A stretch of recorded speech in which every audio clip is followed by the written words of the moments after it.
Chapter 6, Full Bloom. Itachi had never thought to one day set foot in this village again after the massacre. There was a certain difference in it once he saw it in a different light. For someone of his reputation, he had expected that his views had changed. What that change was, he was never sure. But the only thing keeping him from casting this village away was nowhere in sight. Good. He had a pretty good idea that their target was not in the village any longer based on what he could hear from the villagers. Sticking around was not possible, but he had to know where their target was. Kisame was itching for battle, and his partner could tell that he would cause widespread death the moment he got wind of their target actually giving them the slip. But he had a mission to carry out, and that mission was to capture the Kyuubi. But in a sense that he made contact first and keep him away from the hands of Akatsuki as subtle as he possibly can. But if that failed, he would have no choice but to kill him. After all, what's one more sacrifice to maintain peace? Both of them sat inside a nearby snack shop eating contentedly with some dango and a fresh serving of oolong tea. To Itachi, this was the most peace he'd had in his entire career as a shinobi. Have you recently heard? Jiraiya-sama of the Sunin just disappeared one day from the village, just when the council was considering him to be one of the candidates to be Hokage. Itachi immediately focused his attention on two nearby diners. Are you serious? Then who's going to be eligible for the position? Take Kakashi's suitable enough. But he still has a long way to go. People have been clamoring that he's the second coming of the Sandaime Hokage, and I tend to agree, but I don't know. He still has a lot to cover. I wouldn't be too sure about that. From what I've been hearing from the grapevine, Kakashi already has a genin team to learn from. Not to mention he was a former captain of an Umbu squad. I hear that they're considering two of his students for Chuunin rank. Not a bad resume if you ask me. What, you mean the last of the Uchiha? If his fight wasn't interrupted, maybe. I'm not an expert when it comes to judging matches, but I think Kakashi's other student is more eligible for the rank. Itachi had raised an eyebrow at this. Oh, that brat, huh? Yeah, maybe. The Jounin had been clamoring that he's the dark horse of the whole tournament. Maybe I should have bet on the Kyuubi brat. SHHH. Not so loud. And I thought we were already past that after what happened. Sorry, old habits die hard. Naruto came a long way to get where he is now, huh? What I don't understand is how he's been missing for 2 days too. I'm guessing that Jiraiya-sama has taken him. I see them talking down the road from time to time. It's really puzzling. Well, if you live in a world with fire-breathing ninjas and gigantic summons, I wouldn't at least call that weird. The two men laughed as they got up and paid their bill before leaving the shop. My, quite a discovery, wouldn't you say so, Itachi-san? Kisame whispered as both of them finished their tea. An inconvenience that we had never even thought about. It is as if Konoha is onto us. Quickly finishing his tea, Kisame already knew what would come next. Let us go, Kisame. We have no further business here. When they got out, a voice had suddenly interrupted Itachi's train of thought. It is surprising for you to visit after everything that you've done. The voice paused until the smaller of the two looked back at him with those sharingan eyes of his. Itachi observed Take Kakashi looking at him with his hands in his pockets. Itachi then noted the two people that Kakashi had behind him. One was Sarutobi Asuma and the other was Uchiha Kurane, a formidable jounin from Kakashi's class. Uchiha Itachi. The two behind Kakashi looked surprised as Itachi looked at them with a frown. Let's take this somewhere more private, Itachi suggested. And with that, the five of them vanished in a plume of smoke. Naruto and Jiraiya. Naruto was looking irate when he had the water balloon in his hands while Jiraiya was supervising his training, or when he had run out of information to collect in one place. Jiraiya had done some advising, but the gray-haired ninja had insisted that he figure out the technique on his own. He had decided that Jiraiya was much harsher than Iruka then and there. Iruka would spoon-feed him if Naruto wanted it, but Jiraiya would not dare hold his hand metaphorically. To Naruto, Jiraiya carried a lot of expectations to someone he was training. His method of learning was harsh and indifferent, almost uncaring even. That is, if one were to take it as it is. Kakashi had told him to look underneath the underneath. Looking beyond the deception was key. Naruto knew he had to be observant of what Jiraiya did moments earlier when he popped the balloon. He had been rotating the chakra as Jiraiya would have wanted him to, and Naruto had followed his advice, yet for the life of him, he couldn't exactly figure out how he did it and what made the ball so lumpy to begin with. Whenever he was looking at Jiraiya, the old man would notice and grin while pointing an index finger to the side of head, gesturing for Naruto to think. That actually frustrated the blonde. He wasn't exactly the sharpest kunao in the set. Jiraiya had already pointed that out, but from what Jiraiya was gesturing at, it was as if he had complete faith in Naruto's intellect. Growling, he turned his attention back onto the water balloon and shook it furiously in frustration. The delicate balance of the skin actually destabilized the natural state of the object as the water inside shook violently, popping it and surprising the ever-living crap out of Naruto. What the fuck? Indeed. The things were delicate alright.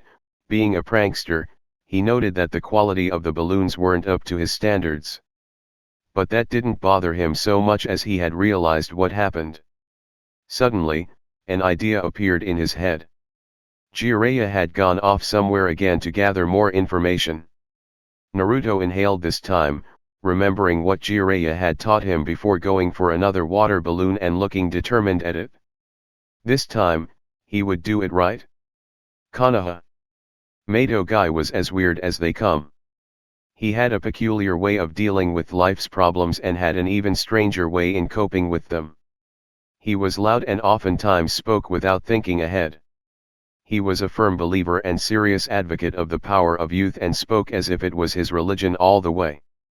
Bizarre by anyone else's standards, to many that actually knew Guy, he was a rather observant fellow. He could tell how a person behaves through simple body language alone.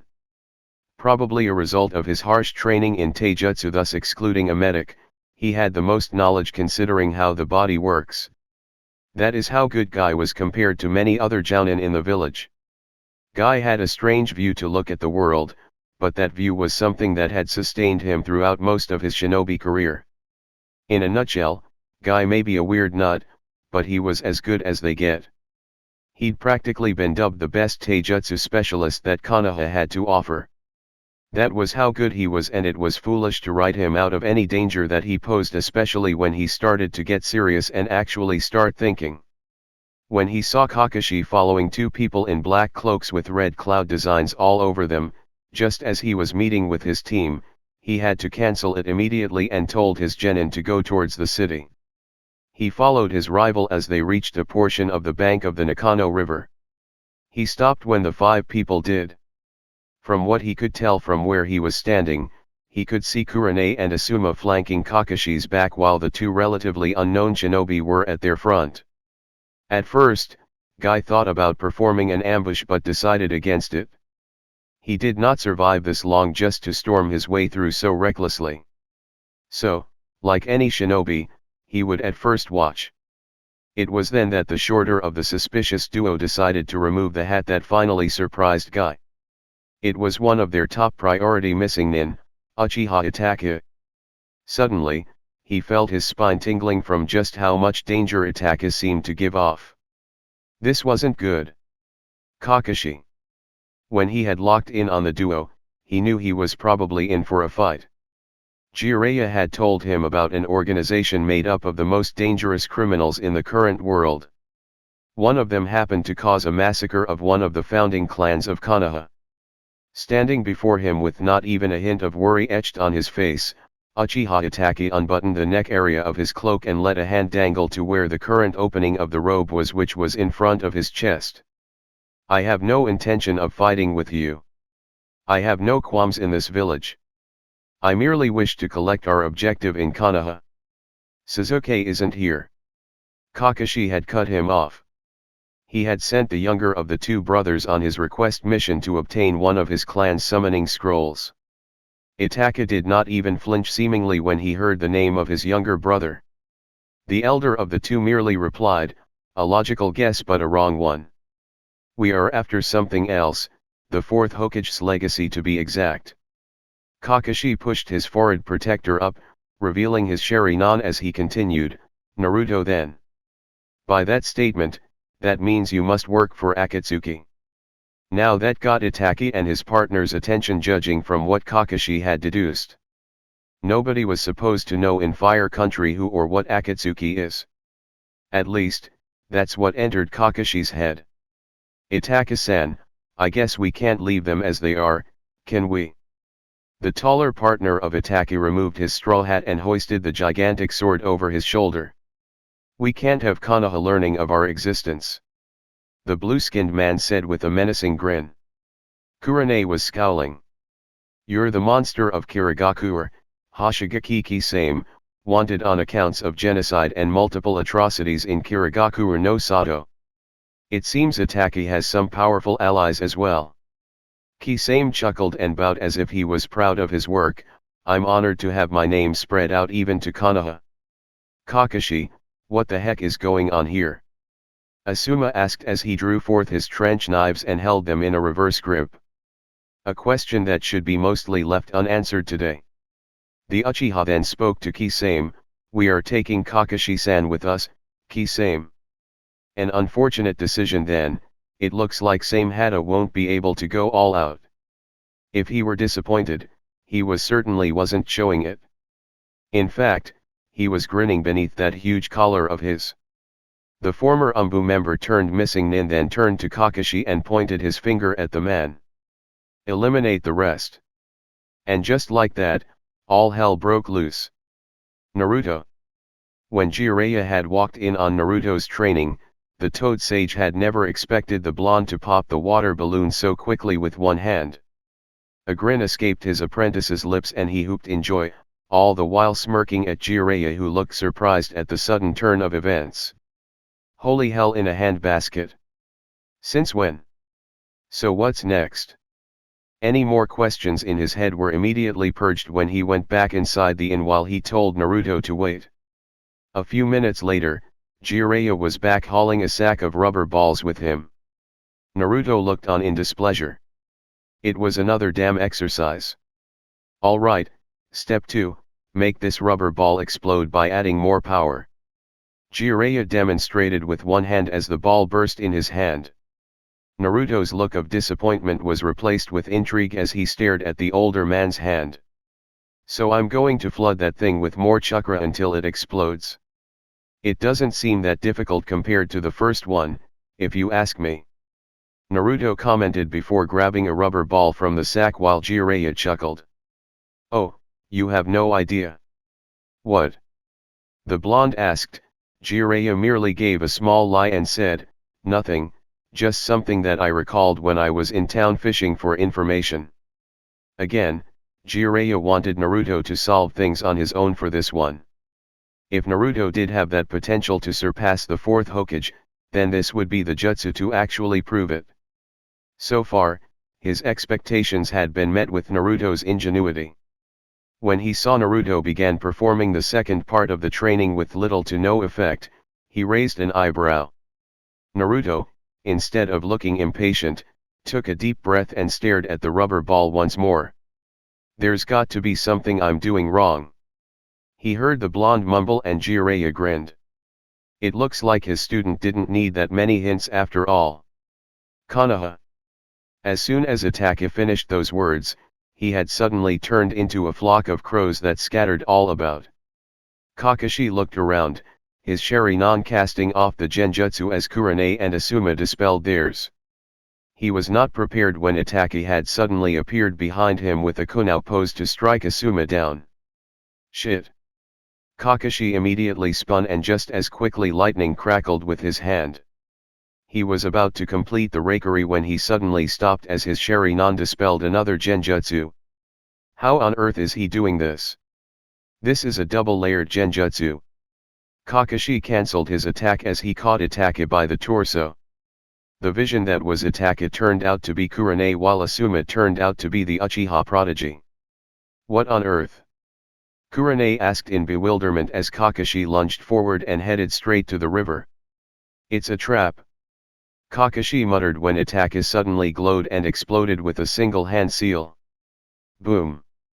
The earth beneath the clone shattered from the impact on the ground, sending smoldering boulders and debris flying everywhere, with some crashing into the waters of the river below. Kakashi and Kurenai landed on the water as Itaka jumped on the surface of Nakano River as well. He looked at his two opponents while his partner was fighting Asuma. That was dangerous.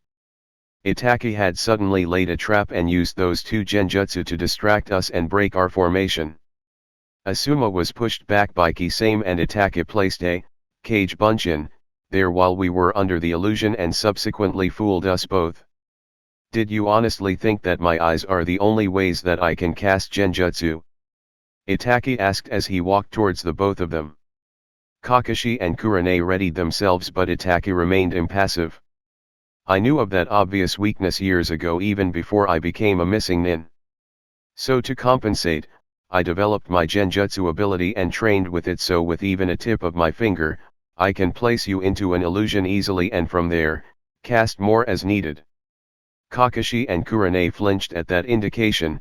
From what they could tell from Itaka's words, it meant that he would be able to cast a genjutsu onto even the most prepared shinobi and then layer them as much as he needed or wanted. It became quite clear then and there, Uchiha Itaka was now standing at the level of a cage. A hand had suddenly popped from Itaka's right sleeve and with them several shuriken were there. Kurenai was about to draw her weapon when Kakashi began performing a set of hand seals before slamming his hands on the water beneath him. Suten, Sujin Hiki, water release, water wall encampment formation. The water soon rose up and protected them when 4 deadly water drills slammed into the new obstacle. Impressive, Kakashi-san. That sharingan of yours must have come from a very talented member of the Uchiha clan. It is unfortunate that you can never access its true power since you are not of Uchiha descent. He's not even trying. Kakashi thought. Behind him, Kurenai had disappeared and the water fell down once more to the river. Behind Itaka, Kurenai had resurfaced and let loose a pair of kunao towards Itaka's back. Hearing the splash of the water, Itaka turned his sights to where he heard it from and saw 2 kunao heading straight at him. Leaning back slightly, the 2 weapons went past him with no trouble at all as Kakashi now performed his signature technique, the Raikiri, lightning blade. He then heard a whistle and looked back. He saw Kurenai swirling and vanishing from his sight. Magan, Jubakyuzatsu, demonic illusion, tree binding death. Itaka's sharingan eyes spun madly as they deciphered the genjutsu in mere seconds.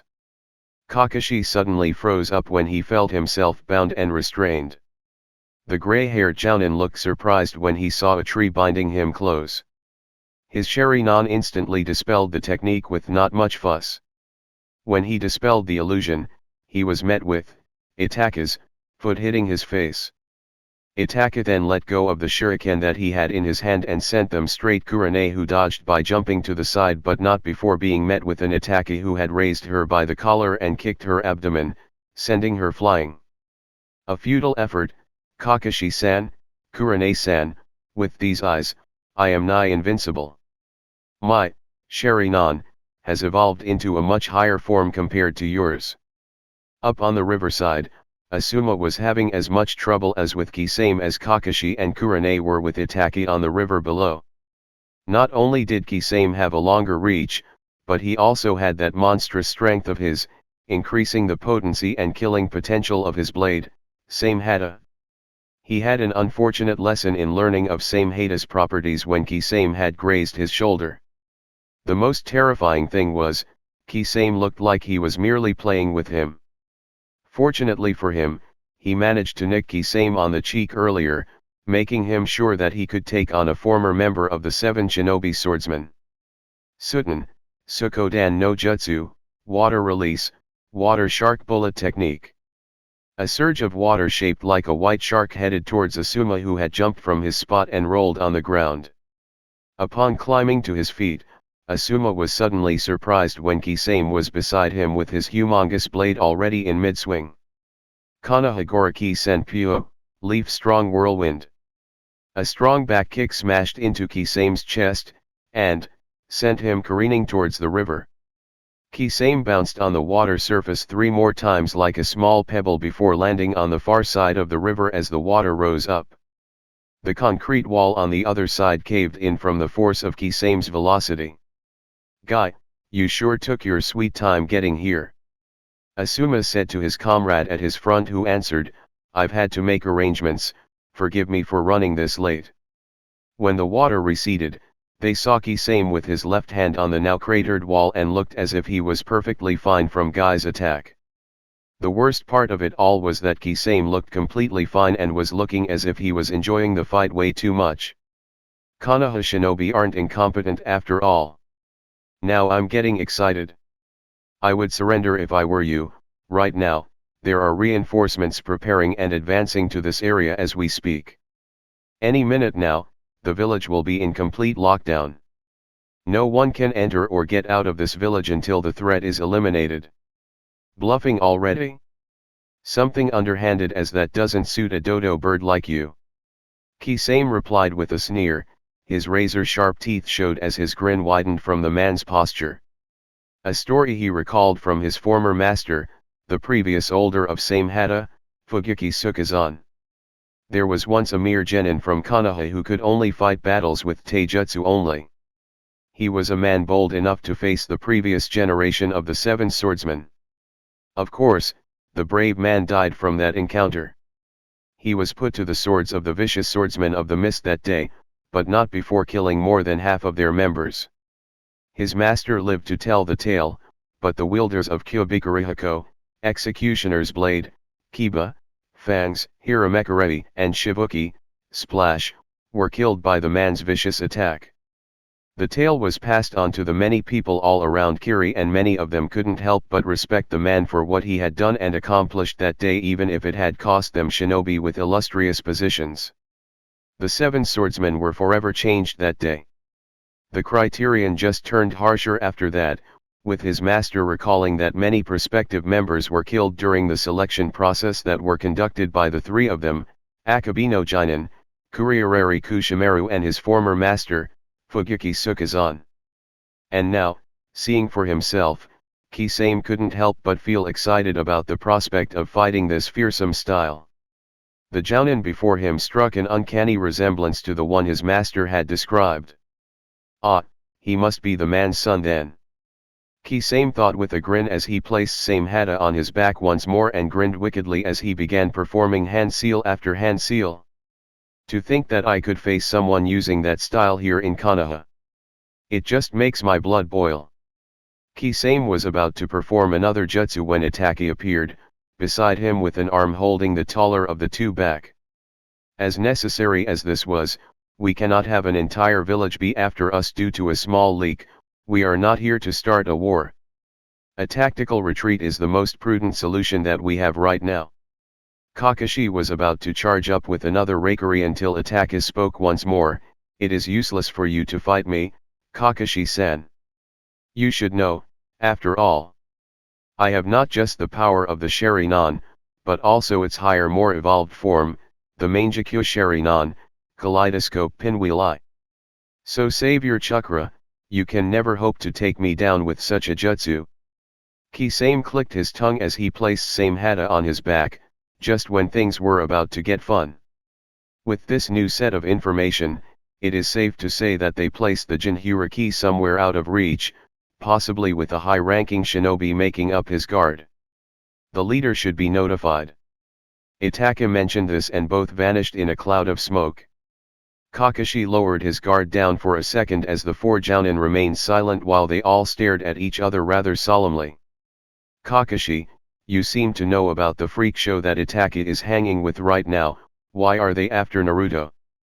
Kakashi simply nodded and noticed that his left FL ached severely after what happened. Hospital first, this story is going to last a while. Jiraiya-sama filled me in a little earlier. Unknown location.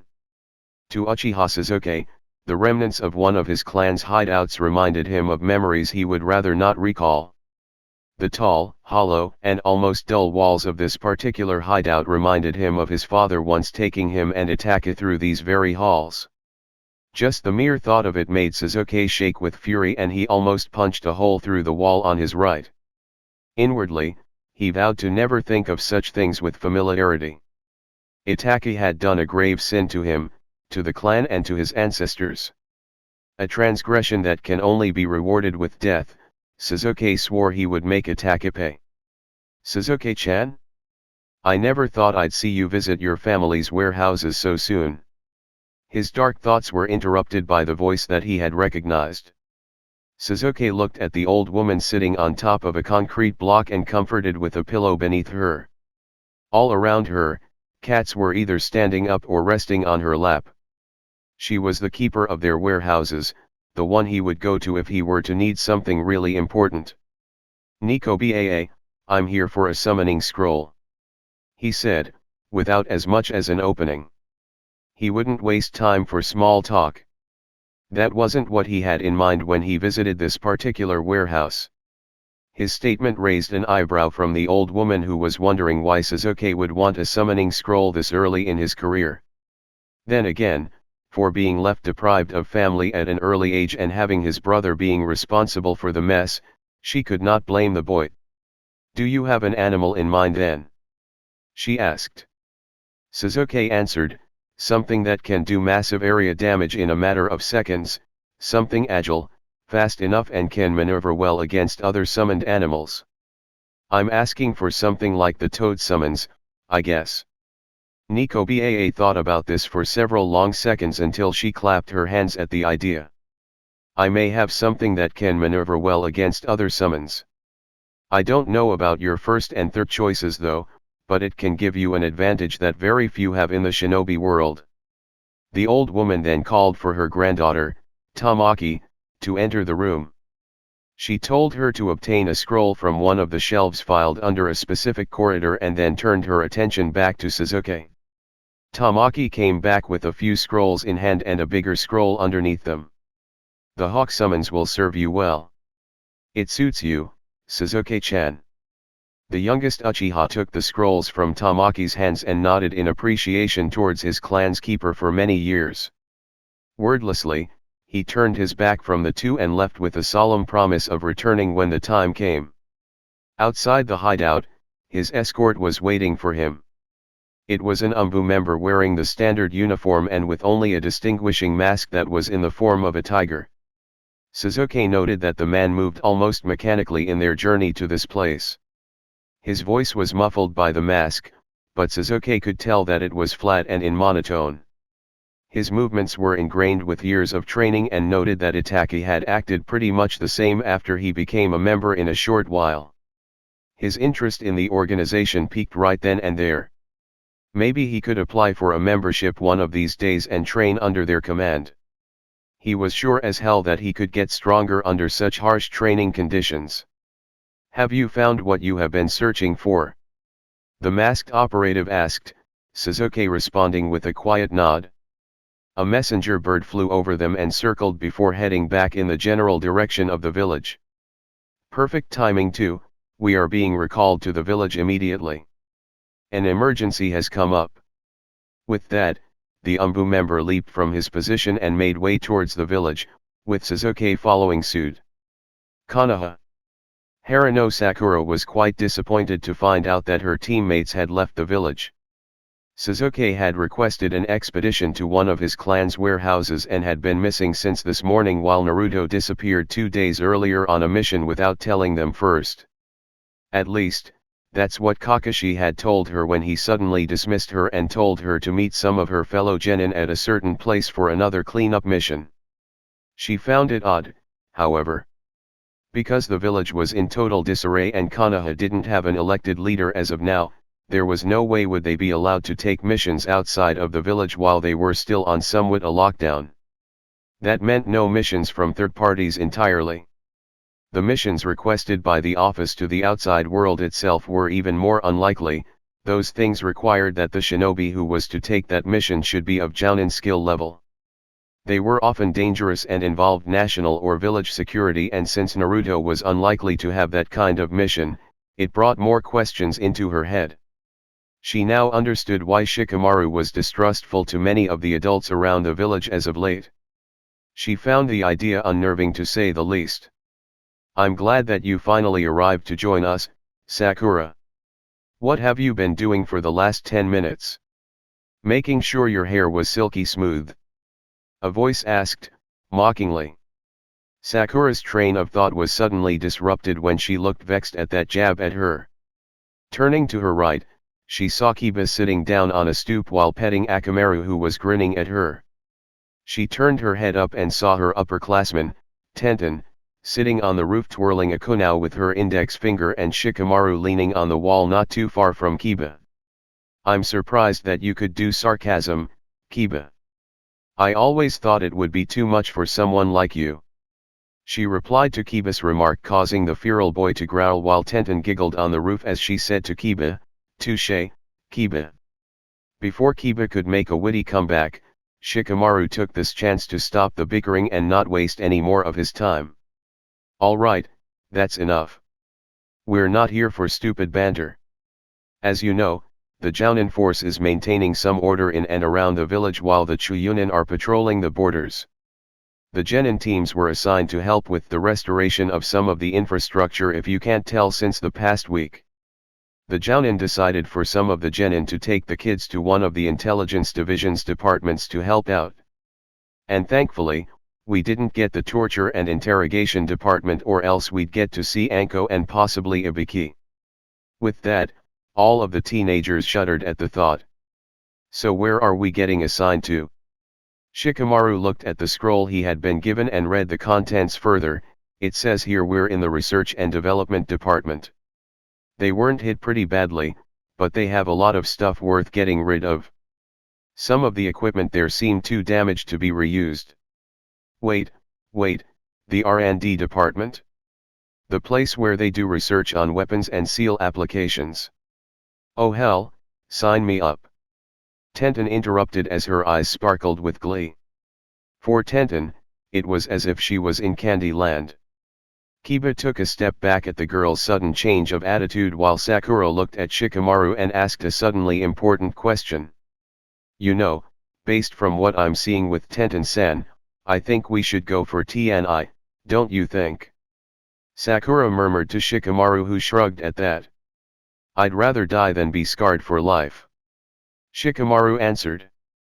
To this, Kiba shuddered involuntarily by just the mere thought of it. He had never met Ibiki or Anko outside the Chuyunin exam, but he had hoped that he wouldn't have to meet them outside of that. They seemed to be the kind of people with weird interests. And he had put it mildly, of course. Considering that both of them were complete whack jobs, it was hard to ascertain what they were capable of doing if they felt like it. When they finally made their way towards the Research and Development Department, affectionately called the R&D, Tenten looked like she was shaking in her sandals, not from pure anxiety, but in sheer excitement. "Hey, Shikamaru. I think this would be a good time to hustle up and get things over with. Miss Stabusili is going to explode like a futa." Kiba pointed out their senior as Shikamaru typically sighed and went inside. When Sakura saw the building outside, it was plain and looked like any other building out there in the village. It didn't even look like it was the R&D department. She thought it might have to do with how many of their military installations had to be kept secret and hidden perfectly enough that no one would suspect. And what better way to do it than to disguise it as a commercial building complex in the middle of a populated village? But when they went down below, things got a bit more interesting. By that she meant that it really was interesting, but with all the junk scattered around along with being piled left and right, she was sure that any person stupid enough not to be careful here could have their legs cut off from some random machine or weapon. The place was littered with scrolls, and they weren't used for storage. When she picked up one of them, she noted that they were either statistical data or journal logs. All of it seemed to be written like some chicken was scratching on the paper, calculations that she knew were far too complicated, formulas that were drawn up and taught in higher places of learning, chemical combinations, chakra experiments, fuinjutsu research, schematic diagrams, all of it. Geez, the amount of crap in here is worse than the crap I have in my room. Kiba muttered. He jumped when he had accidentally kicked a short sword and almost impaled Shikamaru through doing so. Kiba didn't scream like a little girl though, nope. For fuck's sake, Kiba, learn to watch your surroundings. Sakura reprimanded as she accidentally stepped on something that made a crunching noise. All four of them paused in anxious silence. Nobody seemed to move for a few seconds as Sakura fought down a panic attack.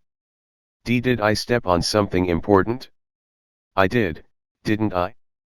Please tell me it's not going to rip my leg off. She rambled. Shikamaru took a small step back, as did Kiba and Tenten, who were looking like they didn't want to be there right now. You guys aren't helping. Sakura shouted and Tenten replied, hey, my life's at stake here, better you than me. No. That was my sister's favorite vase. A voice had called out. Shikamaru looked behind him and saw a man struggling under an endless sea of scrolls and other junk as he appeared right before Sakura and looked down on the destroyed object that was crushed under Sakura's heel. My sister's porcelain vase. I was looking for that for days. The older man said as he leaned down on the floor as tears fell from his eyes. She's going to kill me, he muttered, earning a sweat drop from the 4 genin. Ryugaman-sensei. Another voice called out. This time a girl wearing thick eyeglasses stepped out from a door as she noticed her superior looking as if his dog had just been killed. The girl had white hair extending to her upper back and was as messy as her current workplace. Her skin was almost the same color as her hair but not by much, as pale as alabaster. She wore a white long coat above a standard black yukata underneath. If there was one thing to describe her, it was as if she hadn't been outside for too long. Her superior, identified as Ryugaman-sensei, appeared to be middle-aged. He had hair just as messy if not more, as if he had put his finger in an electrical socket. He was as tall as Ino's father and wore the same uniform as the girl. He also looked like he hasn't shaved in days, judging from what the genin could tell. Ah, Shiho, just when I found out that my sister's vase was here, it was suddenly destroyed. Now she's going to kill me after she finds out about this. Shikamaru took this time to finish up any more forms of distraction by clearing his throat. Excuse me, we're the team that the Jounin commander sent to clean up the place. Shikamaru failed to mention that said Jounin commander who requested to have all the departments some semblance of order was his father. The two presumed members of the R&D department turned to the owner of the voice and looked at Shikamaru with a questioning look.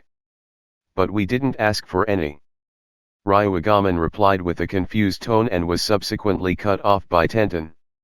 You didn't, the Jounin commander just said that we couldn't have this place in disarray now that we need more stuff to come into play. She replied. Sorry about your vase, Ryugaman-san. Sakura apologized. In her mind, her other self rambled. This wouldn't have happened if your place wasn't such a pigsty, cha. The adult of the bunch then sighed and dropped his head. It's fine, although that vase costs more than my house right now, there's nothing to be done about it. Just don't use any of the prototypes or weapons I have lying around here. Shiho bowed her head to the department's guests. I'm sorry for causing you some trouble. As you can see, we barely managed to keep things in check here with all of the research Ryugaman-sensei's team has been doing. I was sent here from the decryption department to help out since most of Ryugaman-sensei's employees have been in the hospital these past few days. Kiba raised an eyebrow at this and asked, because of the invasion, right? Ryugaman looked partly ashamed at this as his current assistant answered, yes, partly. Though there were some accidents that involved a lot of things here in the building. Ryugaman laughed nervously at that. Ahaha, I guess I shouldn't have some of my stuff lying around here, huh? All four of the genin glared at the man quite intensely. 2 hours later. Kiba had to admit, Ryugaman was a cool guy, in an odd sort of way. Although he was damn well sure that Ryugaman was smart, he was laid back. He was often airheaded at times when doing his work and frequently left his notes and some stuff lying around his office which made a mess of things. To him and to Shikamaru, he was what they would call your average typical guy with a brilliant mind. As he arranged some of the scrolls back into a shelf or into a container with Shiho's help, he saw Sakura curiously looking at some of the equipment and gadgets the good professor had in his office. Shiho was just as nice as her temporary superior. Kiba noted that Shiho had a cheerful personality despite her disheveled appearance. She was all smiles as she told stories of her career in the decryption department and how she felt right at home at her current job. She told him that she was one of the many failed genin of the exams handed to them by their assigned jounin captains and that she was a part of their batch. The difference though, was that Konoha offered some of the failed genin positions in the various different departments that awaited them should they fail. Shiho took the decryption department no questions asked and had never looked back since. Wow, and I thought being in R&D involved dissecting dead people or something. Kiba commented on Shiho's stories about the department that they were currently in. Oh no, we do that, though this specific division of R&D is more responsible for engineering weapons. The biochemistry department is responsible for researching poisons and antidotes, and the human dissection is more appropriate for the medical section. That's mostly handled at the hospital along with the forensics department. Shiho replied helpfully. While Kiba and Shiho engaged in idle chatter as they helped in cleaning the place up, Tenten and Sakura were on their own little world as they looked around the building, carefully handling the more delicate apparatus and equipment around the room. That involved a lot of untested weapons and Tenten was drooling at the sight of a long-sheathed notoki that was lying on the floor with mystified eyes. In the meantime, Sakura was looking at an intricately designed pair of gauntlets that had 4 giant cogwheels divided by pairs and placed on the forearm part of the gauntlets that was interconnected by wires. Through it all, Ryugaman was directing them where to place the items and gave little quips to the 2 kunoichi that were handling them. Hey, Ryugaman-san, I heard that you were researching on applying functional seals with metallurgy. Is this one of your experiments? Tenten asked as she handed the notoki to Ryugaman. The head of the engineering division scratched his head for a few seconds, trying to recall the work he had done on this weapon before replying. I think this is one of my earlier prototypes. This is KNT-01, codenamed Sujintu, Mercurial Blade. It allows the user's chakra to be converted to Suten chakra regardless of affinity by a noticeable series of sealing arrays by the handle going to the hilt and then performing a limited Suten jutsu around the user, I'd say just about 1.5 meters. Sakura scratched her head at this. Prior to his death, Momokai Zabuza could perform Suten jutsus much larger and further reaching than that. It seems like a complete waste of chakra for her. That doesn't sound so impressive. Sakura commented, but Ryugaman begged to differ. On first sight it is, but due to the aspects that have been given to Sujintu and the mechanics of the Suten jutsu used in it, it's surprisingly a very effective tool. The cost for making this bad boy, though, is pretty steep. So for now, I'm stuck with that until I have enough funds to create a new one from scratch. Why is it expensive? Sakura asked. Ryugaman adjusted his glasses and replied, the notoki was made from different chakra-conducting metals. I needed that so the complex sealing array wouldn't destabilize a single ore. Not to mention, I had to hire a professional blacksmith to create the sword. That took me 2 to 3 months before being able to create the sealing array that took me another 2 months. An idea began forming in Tenten's head. Say, Ryugaman-sensei, if I offered my services in creating more weapons like these, would that lessen the cost? I can help you with the metallurgy. I've had a chance to work at a weapons shop and create tons of blades. Not to mention I'm a kunoichi that gets to travel everywhere. I'm sure I can ease your problems with these. Ryugaman had a thoughtful look on his face and said to himself, well, that would cut the costs down considerably and I can try to create more. But are you sure? I mean, stuff like this isn't really easy. I'm perfectly fine with it as long as I can own something like Sujintu. Tenten replied. Another few seconds came by as Ryugaman hummed in thought. Finally, he agreed, causing Tenten to whoop in joy. Sakura had her jaw drop from that easy bargaining from the chief of the engineering division of the Sage-Forsaken building. Enough of that though, it was time to feed her own brand of curiosity. Hey, Ryugaman-san, what is this pair of gloves? They look really complicated and more mechanical. Ah, well, that's an invention of the team that wanted to involve themselves more in mechanical engineering. It's a product of a new invention, serial code KMB Alpha, codenamed Tetsu no Sogyo, Twin Fish of Iron. I know, terrible name, but we're coming up with a better one as soon as we find another. Instead of that thing relying purely on chakra, we've decided to reduce the amount needed to produce enough kilograms of force to punch through a building 4 times over by using machinery enhancers. If it were anybody else, they would have regretted hearing Ryugaman babbling on endlessly about math and science, but to Sakura, this fascinated her. Maybe if she could get a deal the way like he did with Tenten, although with a different bargain, she too could have a chance to check out these toys to play with. It never hurt to have something helping you, anyway. With the only problem being that it isn't durable enough to withstand an impact to keep it intact.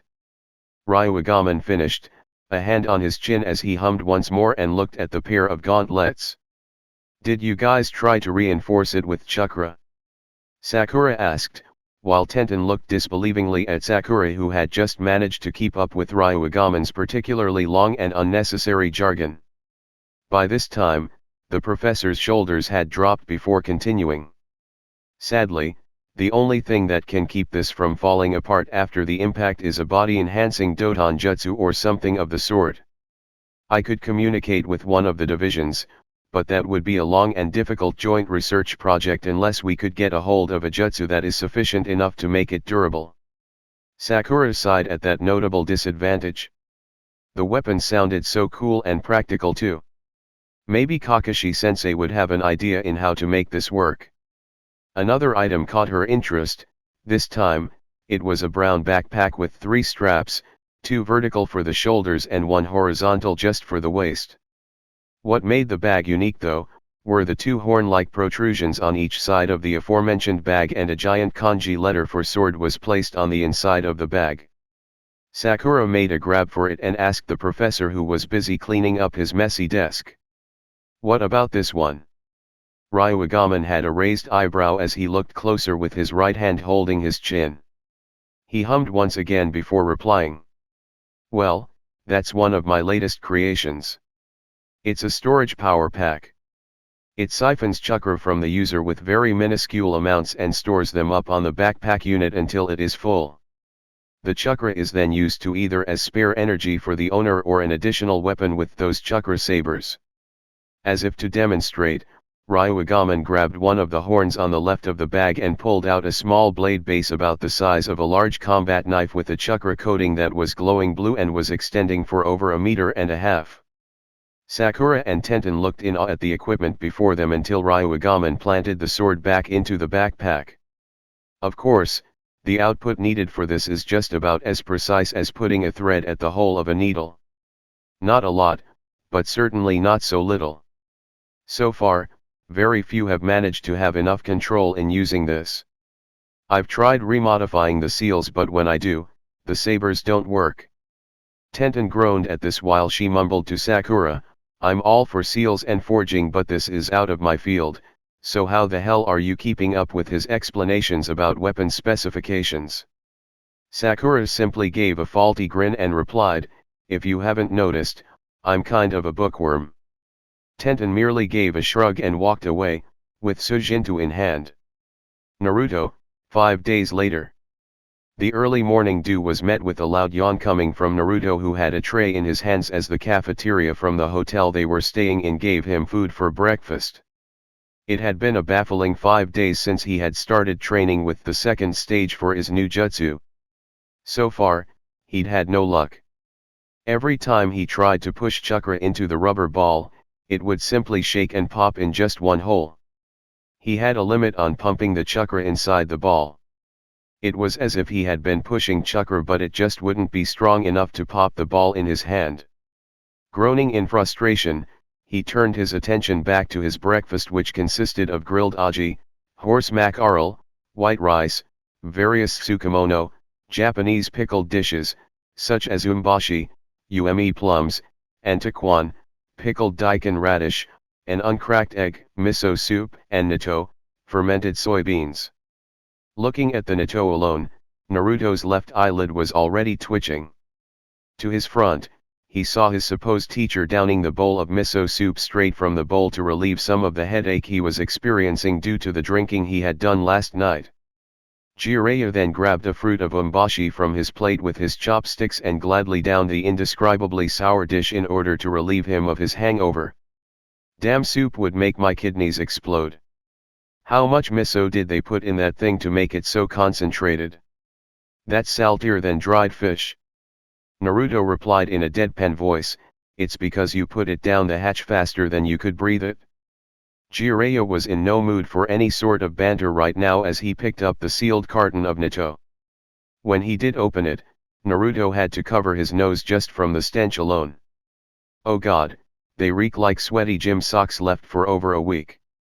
How do you even eat that? Like any normal person who doesn't have ramen for breakfast, lunch, and dinner would do, put it in my mouth. Besides, it's not like I enjoy the smell too, I need to get the salty taste of the miso out of my mouth. Damn thing is so strong that it's like they made sure it was just for me. Jiraiya replied as he downed some of the natto by mixing it with the rice and a raw egg. Suddenly, Naruto had a thought flash into his mind. When Jiraiya downed the miso, it was as strong as he had said. As if the staff had made a slight mistake in adding too much miso for the soup. Inspiration had struck him as he grinned. He thought that he had been doing things wrong, and right he was. Naruto cheerfully finished his breakfast and headed out of the cafeteria as he prepared himself for training. This time, he would get things right. When he had arrived at his usual training ground, Naruto took a rubber ball in his hand once more and looked at it for a few seconds. Before he closed his eyes and began molding and kneading his chakra from within. It doesn't matter how much chakra I put in, if it isn't concentrated, if it isn't collected at a single point, then the strength of the jutsu would be useless. He imagined a white space, blank and completely devoid of anything, no distractions, no voices, nothing, just a blanket of white devoid of anything as far as he could see. His mind was cleared of any thoughts at this point as he reached forth into a zen-like state. Nothing appeared in his mind for a few seconds and he only imagined a single point at the palm of his right hand. With that point being established, Naruto started pouring chakra into that single point slowly at first and then began adding chakra to it faster and faster.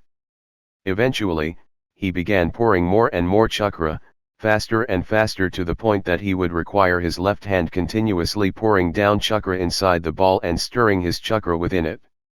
The ball began to shake and it rumbled, but Naruto didn't stop. He kept pouring and pouring, and pouring so much that the ball destabilized its shape and the ground beneath his feet cratered by a few inches as it gave in just from the mere intensity and density of the chakra that Naruto kept on pushing and pushing inside until the ball couldn't handle any more of the pressure. Boom! And Naruto was thrown back from his position with so much force that he was careening away from the side like a bullet for at least several meters before skidding on the ground back first with Jiraiya stopping the boy. Amazing! To think that this boy managed to perform the training non-stop and until his hands were burned from pushing so much chakra inside the ball, this brat really is persistent. I'm done with step 2, Arrow Senin. He said with a pained smirk while Jiraiya gave him a half grin.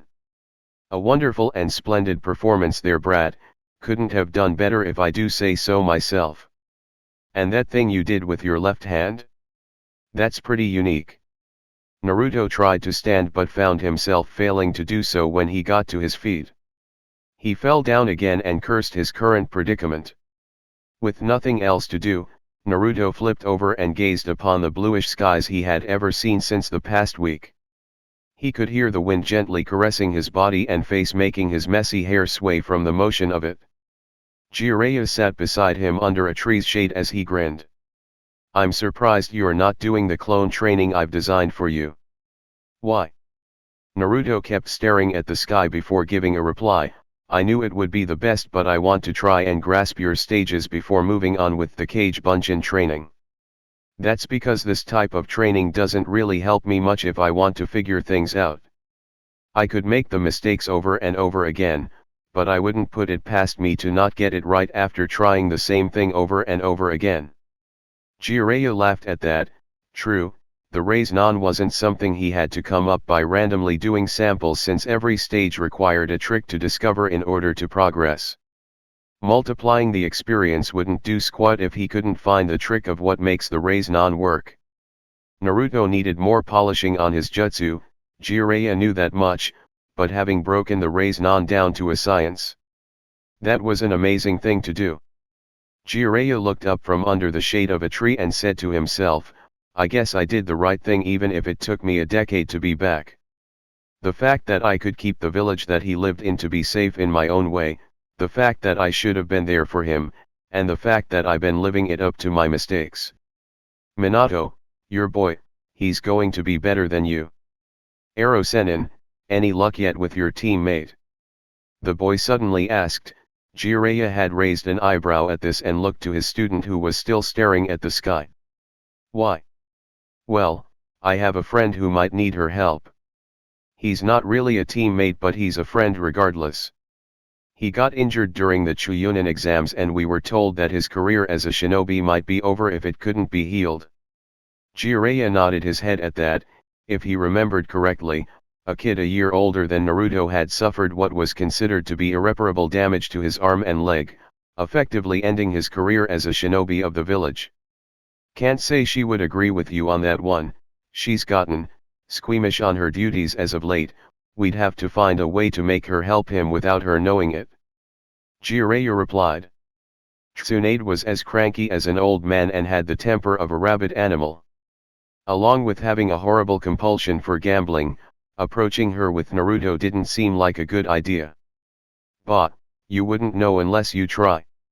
Naruto waved him off as he got up. He flinched when he used his hands for support in getting up. Those chakra burns definitely hurt. Take a breather for the rest of the day, brat. Your hands need them. I can bring you up to speed on the third stage by tomorrow morning. Konoha, commander of the Jounin forces, Nara Shikaku, stood in the middle of the long table, along with the rest of Konoha's elite Jounin. Standing beside him were Shiranui Genma and Yamashiro Aoba, and extending to the far corners of the side of the table were the different clan heads that maintained order in their families in Konoha.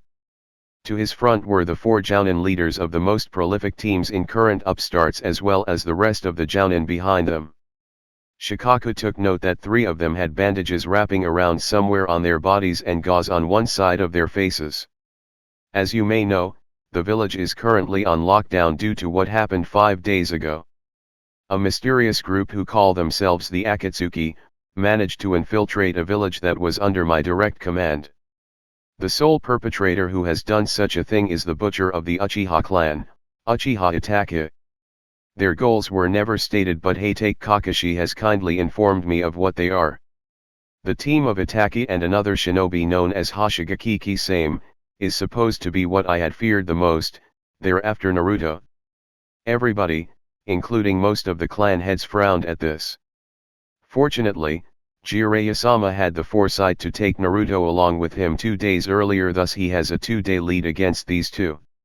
He will not likely be found if anything were to go by. So as we are now, we are going to formulate a plan to counter this new threat and present it before our new Hokage when he or she steps into office. Kakashi, Guy, Asuma, and Kurane, if you would step in front. The 4 of them stepped forward and Shikaku nodded. What I have in mind is a short to long-term plan. Your genin teams will have to be trained harder. The clan heads can give you that little extra, but it is up to you 4 in developing them. There will be times that team mashups and mixes will happen, but I trust you 4 to nurture your genin teams and make them battle ready within 2 years. Train them as hard as you can. The 4 of them nodded. Shikaku turned back to the crowd of Konoha's finest. This talk was going to be really long. Chapter 7, Soldier of Fortune. Sasuke leaned back to a tree just 5 in the morning as he waited for his sensei to arrive. He looked downright annoyed, forgetting the fact that his teacher would be 2 hours late yet again. Up on a branch was Sakura, who was writing something on a scroll and seemed to be thinking seriously. Sasuke snuck a glance at her scroll and seemed to have been perplexed with all the numbers and baffling equations being displayed to him. The last of the Uchiha chose to ignore this in favor of waiting for their captain to arrive. In the thought of it though, he had to wonder, where was Naruto? It had been more than a week since he had gone missing, and some of the jounin he met kept hushing at themselves to never speak of the boy's current status. Not that Sasuke cared, but the team needed Naruto as the last member to fill in the slot. Sasuke knew that Naruto was a pivotal part of the team, even he could tell that much just from seeing what he had done. So when Kakashi came earlier, as it was much a surprise to both Sasuke and Sakura, they had to wonder at the question, where the hell was Naruto? Ah, complete attendance, that's good. We don't have Naruto, Kakashi. Sasuke stated the obvious as Kakashi raised an eyebrow at this. Oh, I forgot to tell you, Naruto was deployed on an outside mission for something really important. He's gone with a very high-profile shinobi, so there's no need to worry. That got Sasuke thinking. With the village still reeling from the attack of both Suna and Oto, deployment for outside missions, especially for genin, had been suspended. So as far as he knows, Naruto wouldn't be qualified for something like that, and if he were requested by some high-profile shinobi, it must mean that the said person is someone who the council simply couldn't say no to. Sakura, normally reinforcing whatever Sasuke would say, decided for the first time to keep quiet of the whole issue. She had heard from Shikamaru just a day before that Naruto was deployed outside the knowledge of his own team. Both of the genin also took note of Kakashi's look. He had looked like he was sent through hell and back. Bandages on his forearms spiraled all the way to his elbows, and he was supported by a pair of crutches. Sakura and Sasuke noted that the last time their sensei was beaten this bad was when he was facing against Zabuza, one of the shinobi swordsmen of the Hidden Mist. What happened to you, anyway? Sasuke asked in manner of disrespect. Kakashi had always noted how both Naruto and Sasuke viewed him as a teacher. Of course, Naruto would comment on his many bad habits, but Sasuke would disregard them as nothing more than annoyances and simply shrug him off. Kakashi took note that he had to fix that part of Sasuke's attitude, or future missions involving superiors who aren't as lenient as him would prove problematic. Ah, perfect timing too. I was tasked by the Jounin commander to have some serious words with you concerning the current state that I am in and what happened a few days ago. He motioned for the two to sit down on the grass, as Kakashi did as well. There was no book in sight, and his mood changed from laid back to utter seriousness of the issue. First, let me make it clear that you need to stay calm to what I'm about to tell you, Sasuke, because this involves you as well. Kakashi noticed the scowl forming from his student's face. Gone were the perpetual frown and the apathetic look that Sasuke held and showed to the world. Somehow, the survivor of the massacre had started forming ideas in his head again. Is this about my brother? Sasuke asked, and said the last word with utter disgust. He could feel himself just spitting at the title he once had for Itachi. Correct. Now, a few days ago, when you were out and collecting your scroll from one of your warehouses, we were infiltrated by your brother. Unsurprising, as he was a former member of the Umbu, he knew the ins and outs of the village at the back of his mind. Kakashi noted how easily Itachi and Kisame had slipped under their radar.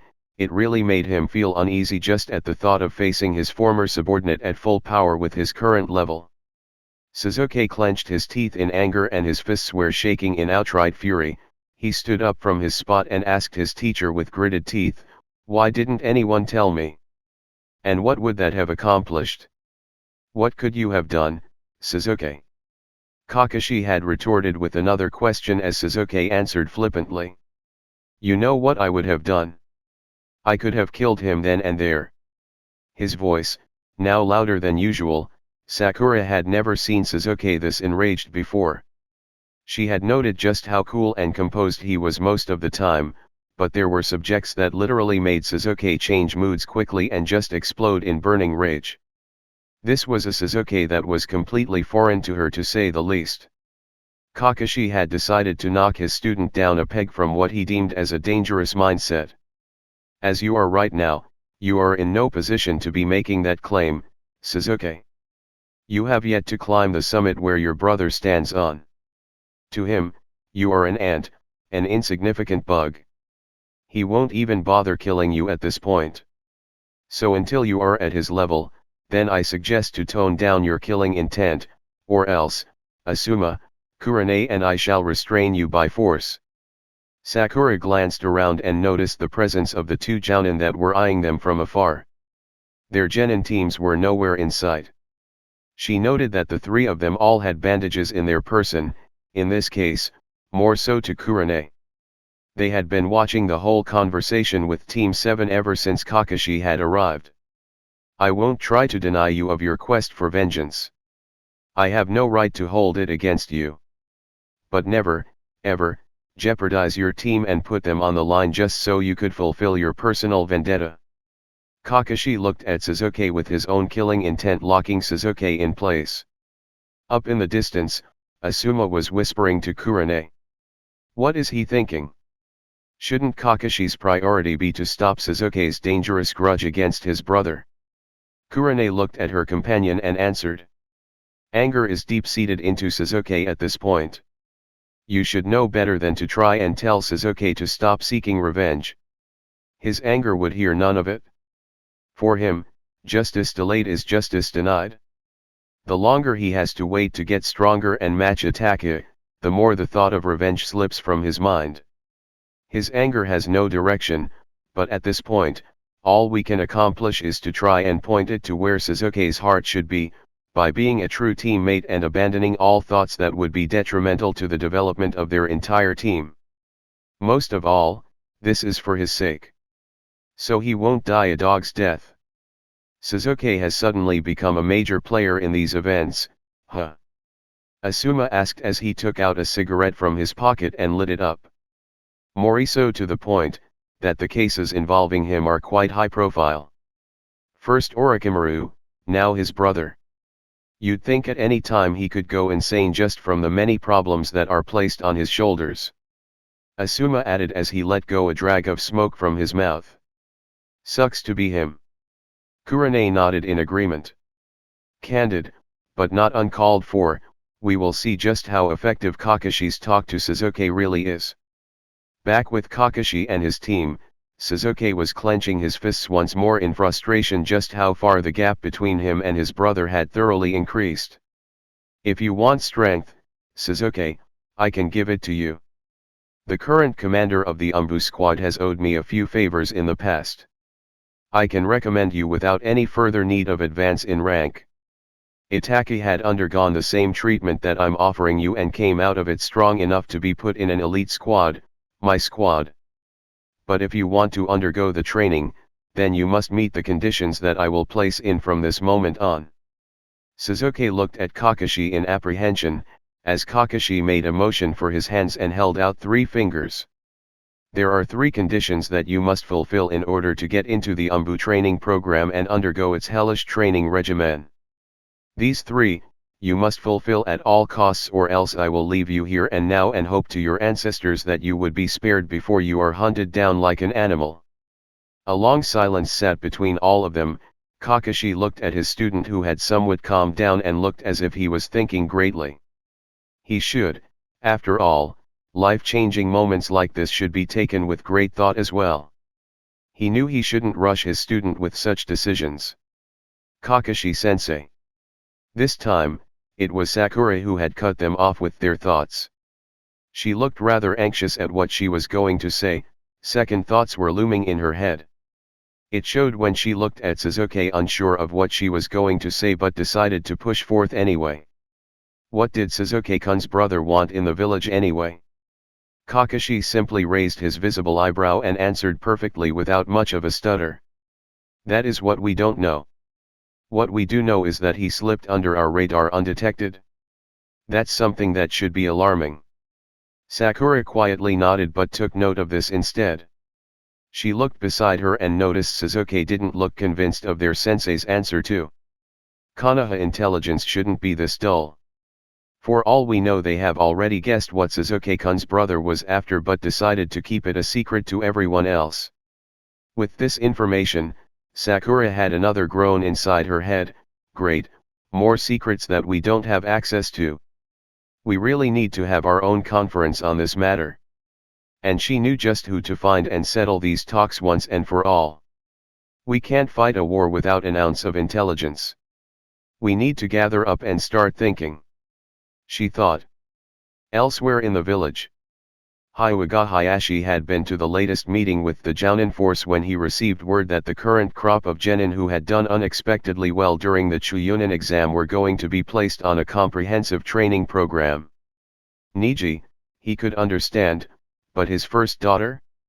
Hayashi could tell that his daughter lacked the potential and the drive. She didn't have the natural instinct of a true Hyuga. A true, decisive, and calculating clansman much like her forefathers. Much of that potential he saw with his second-born and with his twin brother's son, Niji. Those two had what it took to be true and powerful Hyuga clansmen. Hinata. Hayashi simply didn't see it. Her potential lied elsewhere, and it was that thought that simply frustrated the man to no end. Hinata was much more empathic, understanding, and connecting to the world. She understood weakness, pain, and all the horrors of the world in a different manner than the rest of the clan who bore the persona of calmness in the midst of chaos. Were they as cold as ice, Hinata was the opposite. Indeed, Hayashi could see such an attitude did not befit a future leader of the household. Hinata didn't have those qualities that made countless leaders of the past. She was different, a complete opposite if you will. But if her potential were to be tapped differently, then there was no way of knowing how strong she could get at any given moment. But tapping that potential was something he had never had quite any success of unearthing. Maybe she needed a different approach. He could hear the sounds of flesh slamming onto something hard, akin to wood, he had thought. At this hour, most of his clansmen were doing their duties, be it administrative or otherwise. This was usually a dead hour during the day when most of them would be doing whatever it is they feel like doing. Surprised that one member was doubling their training today, Hayashi made his way towards the dojo and was further surprised to see his nephew training his eldest daughter. Hinata-sama, your posture must not slouch, straighten your back. The reason your Jyuken is not as effective as mine is because you are not in a proper stance. I can see why this is one of the factors that cost you your match against me. Instead of feeling discouraged, his eldest daughter looked much more determined than ever, and instead of committing mistakes again and again, her usual habits were disappearing altogether. What happened for such a thing to occur? Niji, for his part, noticed his uncle and bowed to him. Hayashi-sama. Hayashi waved his hand and let the boy be at ease. Ever since their talk after Niji lost his match against Naruto, the dynamic between his family and Niji changed. He seemed much more receptive, less hostile. Even if his face did not show any sign of happiness, it was clear that the boy seemed like a weight had been lifted on his shoulders. Hinata, why are you training now at this hour? What changed for something like this to occur? Hayashi asked, obviously puzzled to Hinata's decision all of a sudden. His daughter, with not a stutter nor a waver in her voice, finally spoke straight and true to her own father. I am doing this because I wish to gain strength. I want to be stronger, strong enough to protect my friend from all of his sadness. Hayashi raised an eyebrow at this, and what would you gain from this? What would the clan gain from this? Hinata was silent at first, but her answer showed much confidence in them. Nothing. But this is of my own accord, father. I wish to protect him further from what he will experience. I wish to support him with his dream. Ah, so it was indeed Naruto, the jailer of the Kuwabai no Yoko. Upon further inspection of his daughter, he noticed the fierceness of his wife manifesting within Hinata. It was a major leap as to what she used to be, timid, shy, unsure of what to do. But now, she was acting the exact opposite. Hinata was ready to give her all to Naruto. Hayashi's eyes were suddenly opened with the realization. Honor did not mean much to Hinata, but rather, her emotions. Her desire did not rest on such intangibles like honor, tradition, and perfection. No, her motivations lied somewhere far, far more powerful. It was the thought of losing someone she loved, someone she held dear. That was something Hayashi had not, for even once, thought about when training her daughter. He had never motivated her to think that her weakness would lead to the death of the one she loved the most. But now, he finally understood. He understood her so well that he felt absolutely horrible for even treating her the way he did. Very well, do better in your training. Tomorrow morning, we shall practice what you have learned today and gauge your strength. If you wish to protect this person that you say, then you must not let even a god stand in your path. Hayashi nodded and turned away from the dojo as a thought entered his mind. Having a son-in-law potentially becoming Hokage sounded like a very tempting political gain. The elders would flip out and never let this opportunity miss. Just as long as they don't create a hostile environment on his daughters, then all should be well. It would be nice having a bigger advantage for once compared to what he has now. Do well, Hinata, and I shall do my part as the head of this clan and more importantly, as your father. Team 7. Kakashi held 3 fingers up front to Sasuke, emphasizing the 3 points he wishes to make for the Uchiha to obey to. Rule 1, you are to give respect to the current Umbu commander at all times. First name references within the Umbu will be labeled as insubordination, you will be considered as the lowest of the low during your stay, and as such, you are expected to follow your orders unquestionably. Sakura looked quite nervous at that. She had heard of stories about the harsh training conditions that Umbu had to be put through. During the first test alone, only about 10% of entrants will be admitted into the squad, and from there, the training will only get harsher.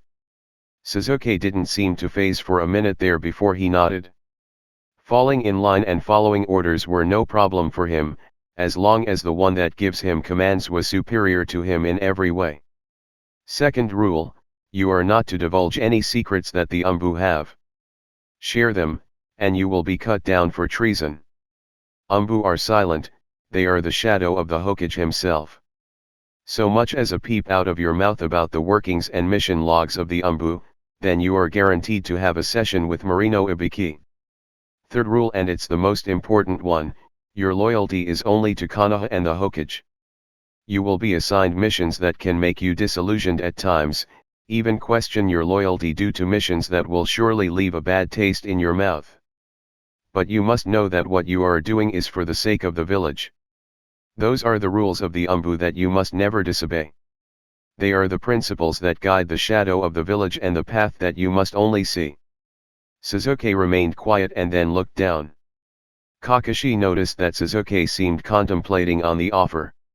He was being offered a chance to become a member of the elite forces that work directly under the Hokage.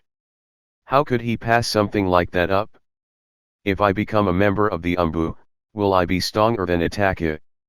Kakashi answered him straight away, that is for you to find out.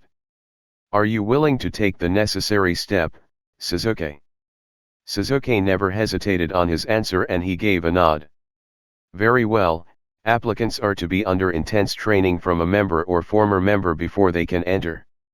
Luckily for you, I was a former commander of an entire squad. This will be your initiation starting now. I want you to run around the entire village 10 times at its perimeter. Come back here within 30 minutes or else you will be severely punished while I tend to Sakura. Sasuke seemed surprised at that but obeyed nonetheless. When Sasuke disappeared from their sights, Kakashi grabbed a scroll from his pouch and tossed it over to Sakura, who caught it with ease. I've heard from some of the members of the R&D that you are in possession to one of its most recent projects. I've asked a few of the members what it was and I was surprised that you were allowed to have it. Kakashi pointed to the newly acquired accessory Sakura had on her back. The scroll on the girl's hand exploded into smoke and changed into what was apparently a shina. I planned to teach this to you three once you were capable enough. But this is as good a time as any. Learning Kenjutsu will be demanding, especially for you Sakura. But out of your teammates, you are the most inexperienced and perhaps, the least effective fighter there is. So now, I'm going to teach you how to use your newly acquired equipment effectively. Remember, I'm serious about your survival. So if you want to survive, then you must take everything that I have to offer.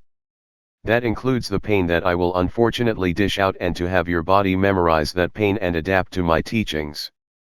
Sakura gulped at Kakashi's statements at that. She knew she was going to have bruising throughout the day. She gripped the shina with her hands and went into a simple Chuudan no Kami, mid-level stance. Sakura, your stance is wrong. Your shoulders are too stiff. You will never achieve a clean cut if your shoulder muscles are not relaxed. Do it again. Her sensei had seemingly changed from a laid-back soft-spoken instructor, to a hard-nosed, sharp-tongued superior. Sakura knew then and there that she was in complete hell. Shikamaru. Shikamaru appreciated the tranquility of their home when his mother was not around or when his father wasn't snoring in his room. The sound of bamboo hitting the stone of their small pond was the only thing that echoed in their house, and he could feel the serenity of peace lingering in his mind. So, who decided that you're going to be the one that would watch over us, anyway? His thoughts were cut off when a bishop had just entered his line and took down a rook. Shikamaru leaned forward towards the board and then to his opponent. It was the Suna Kunoichi from the Chuunin exams. He had never understood why his father would assign him with chaperoning one of their prisoners into his home in the first place. They were on house arrest, he saw no logic of setting at least one of them free. Put it up to my father. He's the one who assigned me for this. He said the village need the genin to do some of the grunt work while the jounin try to maintain order in the village. Shikamaru replied, placing his knight to where Tamari's bishop once stood. The girl scowled. And you're not complaining? Tamari asked. She knew his type. The boy in front of her was the kind of guy that would complain to just about anything and not do anything about it. Shikamaru merely shrugged at her question before he answered. Not that I have a choice in the matter. Your invasion cost us a lot of good men and women. Frankly, I still don't trust any of you that participated in the attack. The girl winced at her opponent's lack of tact. She knew that his words hit her hard. Shinobi die in battles a lot of times, it's in our job description. Was her only defense to his words. Shikamaru knew when and how to speak to any person despite his attitude. I know, and we kicked your asses because of it. Not only that, the village is making you as bargaining pieces for Suna. Their Jinhuriki is a pricey chip after all. I'm sure they can work it out between our two villages. Tamari once more winced at his words. The girl noted the treatment her youngest sibling has within the walls of her village. If anything, they would be glad to get rid of Gaara. This didn't go unnoticed by Shikamaru, and he raised one eyebrow at her reaction. So it's like that too, huh? No wonder he's gone crazy. Shikamaru noticed a slip on Tamari's strategy and decided to attack aggressively with his knights. What would you know about Jinhuriki? You don't know a damn thing. I don't. Shikamaru had cut in and then looked at her in the eye. But I can make objective observations. Gaara is a mere product of what your village has done. Childish innocence gets destroyed the moment that they realize that they have no one to turn to. Do you know how damaging it is mentally to a child who has no one that he or she can grab onto? No, you probably don't. You've probably been pampered because you're the children of your Kaze cage. Gaara is too. He's our youngest sibling. Yet he holds contempt that is deep-seated within him. Do you know how anger works? Gaara holds contempt to the world for shunning him, and in return, just as a child would, he would do the same. That's how it is normally. He holds the world responsible to his pain because he has nothing to gain from anything, and like a child, he would be petulant about it, defiant and antagonizing. He would create his own moral code because nothing will stop him from doing so. If the world around him hurts him, then he would react accordingly based on his own beliefs.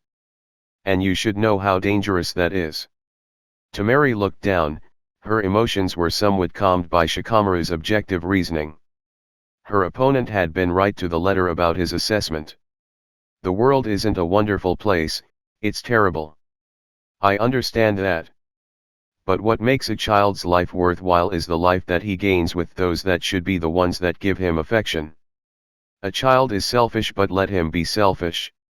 He has little understanding on the concepts of altruism and sacrifice like an adult. That is something that you should have understood the moment Gaara was tormented by the people around him.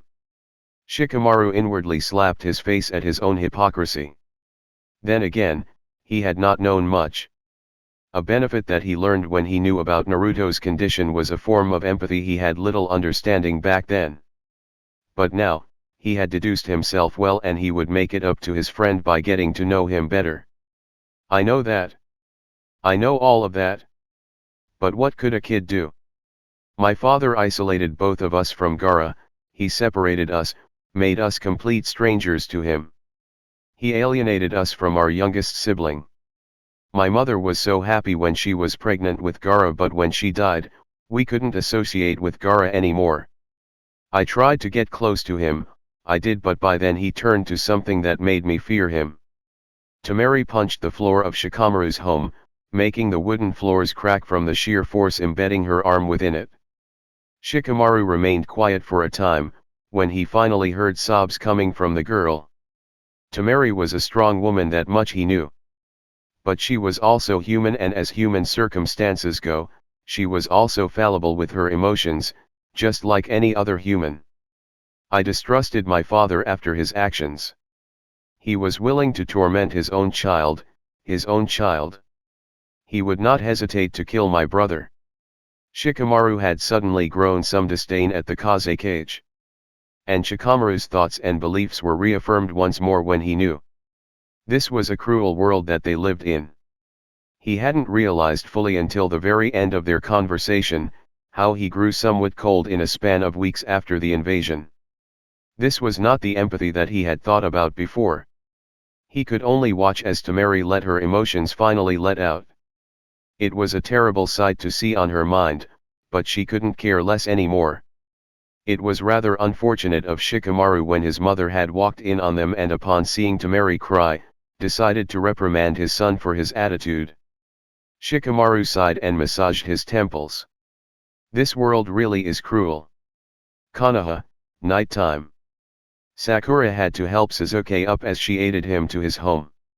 For better or worse, the brunt of Kakashi's sadistic attention was brought to Sasuke. She had some of it as well, but he was not as harsh. She couldn't tell if their sensei was showing favoritism or not. Or, maybe Kakashi just liked to be sadistic now. Maybe he was showing his true colors now. Sakura had thought it was possible, but then she remembered Kakashi's speech to him earlier. He'll do whatever it takes to make sure they survived. Her thoughts were derailed when she saw Shikamaru just across the street, who happened to have escorted Temari back in her hotel room with her siblings, while Hinata stood just in between the two, greeting with a polite curd. Shikamaru noticed Sakura's expression was filled with questions. The only conscious male of the three tilted his head to a nearby barbecue joint, indicating that they had something to talk about. Sakura shook her head, pointing to her knocked-out teammate, and Shikamaru simply smirked as he went inside, indicating that Sakura should follow anyway. Sighing, Sakura had to comply anyway and watched as Hinata entered the stand. Sakura went inside with Sasuke in tow and placed the boy at the edge of the bench leaning onto a wall and nudged him awake. Sasuke-kun, before I could take you home, you need to eat. Sakura added helpfully. Sasuke looked around him and noticed not only was his teammate there, but there were Shikamaru and Hinata as well. They all looked at him rather expectantly. The boy merely replied with a nod and leaned back. The pain in his body was palpable. It hurt to even sit down. So why did you invite us to talk, Shikamaru? Sakura turned to the strategist who was looking sideways before answering her with a low voice. I heard what happened to your sensei and how you're all not supposed to have missions for a while. I've been meaning to ask Dad about it. Apparently there was a commotion a few days prior when Sasuke was out of the village. But he's surprisingly tight-lipped about it, saying that I already knew too much. He said as he leaned back while Sasuke clicked his tongue in distaste as he was reminded about Kakashi's reasons. Why should I tell anything? As far as I can tell, it's not like you to poke your nose in on anyone's business, Shikamaru. Sasuke replied. He winced a little as he adjusted his sitting position. He was starting to hate the fact that he was forced to sit down here and socialize. Shikamaru narrowed his eyes to Sakura and Sasuke before he spoke. So you already know the answer, and judging from Sasuke's predisposition, it upsets him quite a bit. Maybe it's a little personal, then. Shikamaru stated, and Sasuke clicked his tongue. This is pointless. I didn't ask to be questioned by someone who has nothing to do with our team or our business. Sasuke replied, but just as he was to leave the table, he staggered once more and he leaned back to his chair once more because of the pain. Shikamaru looked wordlessly at the stoic member of Team 7, and just as he was about to speak, the quiet girl beside him spoke. They're keeping secrets from us. Everything is piling up. We may not have anything to do with your team, but we have every right to know what is going on in our village. We cannot protect Konoha if even we are kept in the dark. Hinata answered. Shikamaru smirked at Hinata's newfound courage to the people around her, a subtle but very positive change, he noted.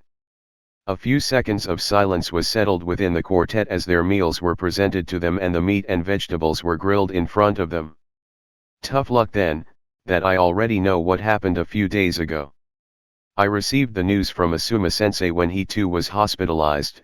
It's just I wanted to hear it come from your team, Sasuke, because I cannot believe the amount of shit that's piled on your team. I may be prying into it, but your brother wouldn't come back here without a reason. This time, it was finally Sakura who spoke up. That's what I would like to know. What were the motives of Sasuke-kun's brother to come back here in the village? Being the son of the Jounin commander, I always knew that you may have the answers. Shikamaru shook his head. It's unfortunate. Even my old man is tight-lipped on the situation. I won't be able to get that information out of him unless I do my own digging, and quite frankly, everybody I know who is Chunin or higher are determined to keep this down. So, you can't give us the information we need? Sakura asked. Shikamaru shook his head and then looked at Sasuke before he answered. Oh, I could probably give you an answer in a few days. But some of the answers that I could obtain would be conjectures at best, so I won't be able to give you solid proof to that. I don't want to be labeled as a conspiracy nut, that would be a pain. Sakura turned to Hinata and asked her this time, what about you, Hinata-san? Do you have an idea? Hinata shook her head. Unfortunately, even Kurane-sensei is silent on what Uchiha Itake's motive is. She seemed unusually evasive of the topic. Sakura sighed. Now even more secrets. How deep does the rabbit hole go, anyway? Judging from the Jounin, I'd say it's pretty deep. But until we can stop with conjectures, we won't be able to act accordingly and prepare. So I say we need to cool it until new information surfaces. Hinata nodded for once and then looked at Sakura to change the topic. Sakura-san, may I ask where Naruto-kun is right now?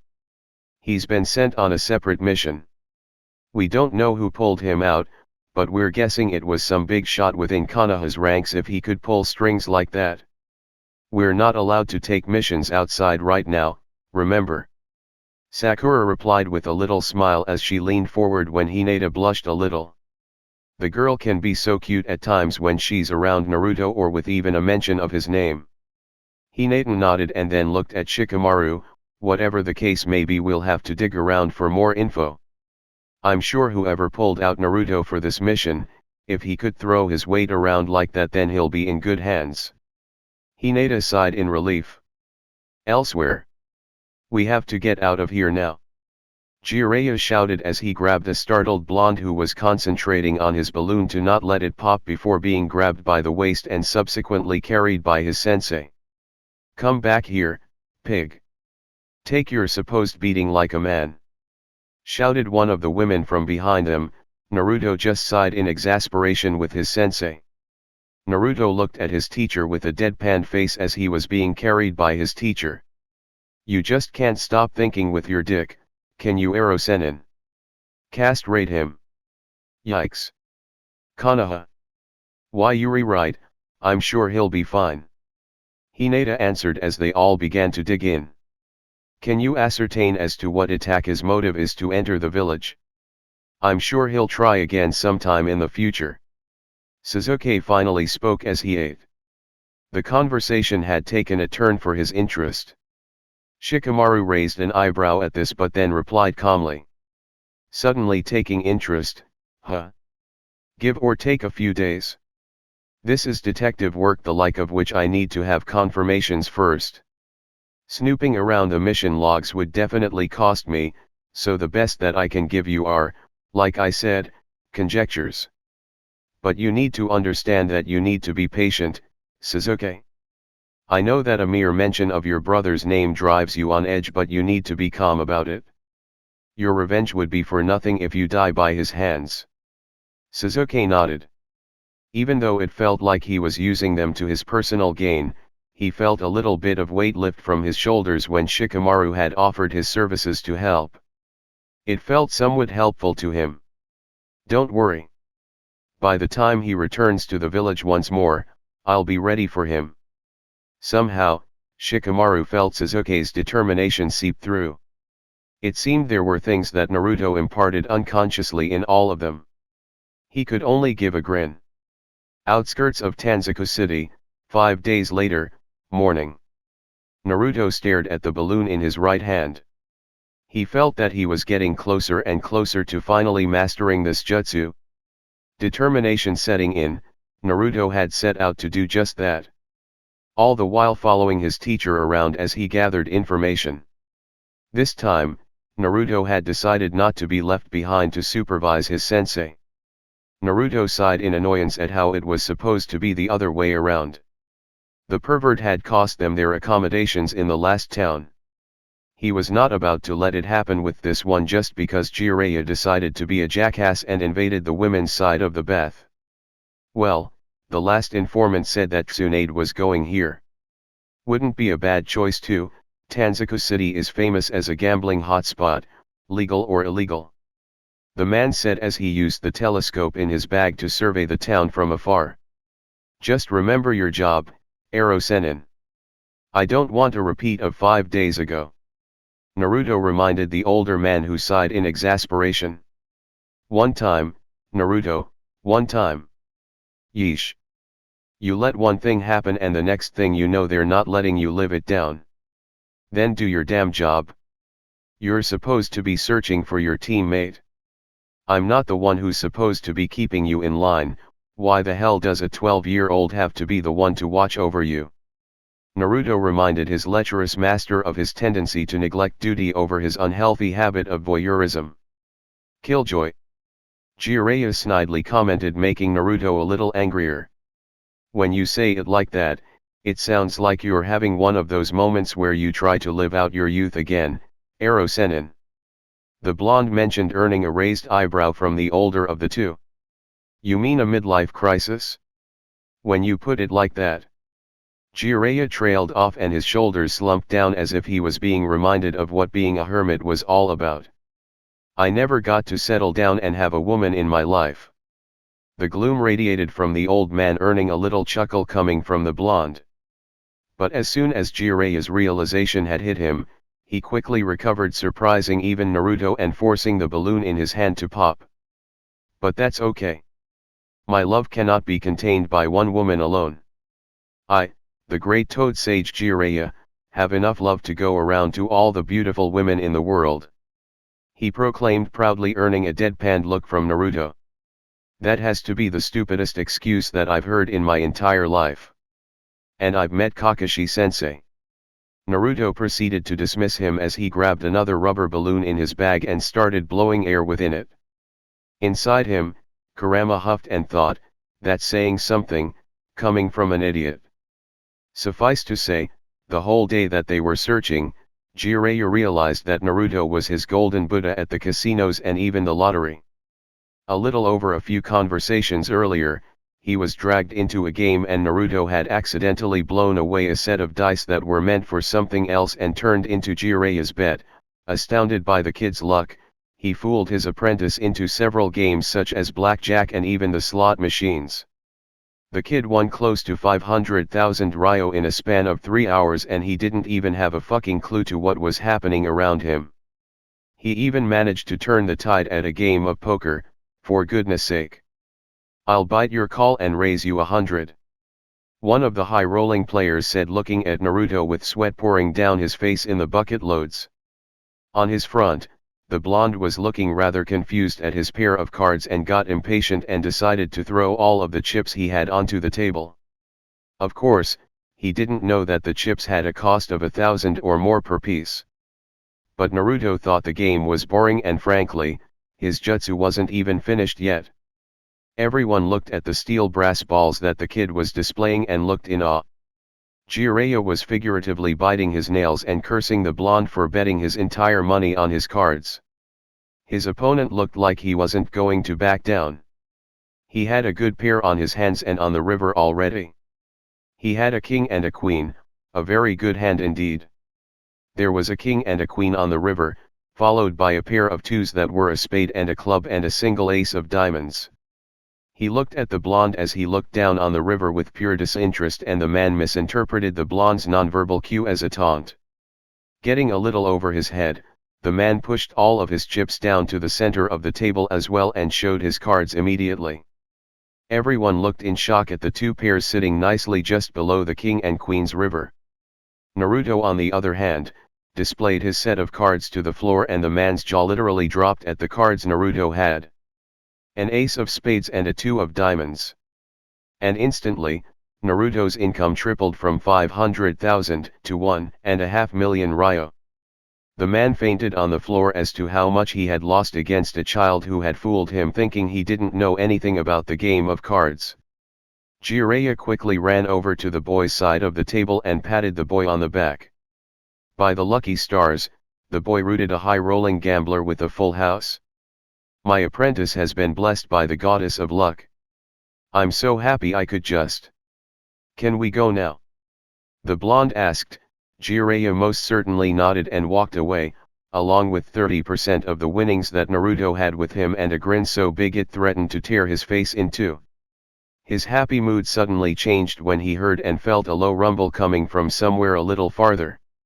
Naruto felt the sensation too, but Jiraiya stopped him then and there. Cash your chips in at the teller by the edge of the building to your right. Meet me back at the hotel after this all blows over. But no buts, to where I'm going, you'll only get in the way. This is an order from your master, Naruto. Out there might be Tsunade and if my instincts are telling me, she's throwing a fit. You do not want to be in Tsunade's warpath once that happens, trust me on this one.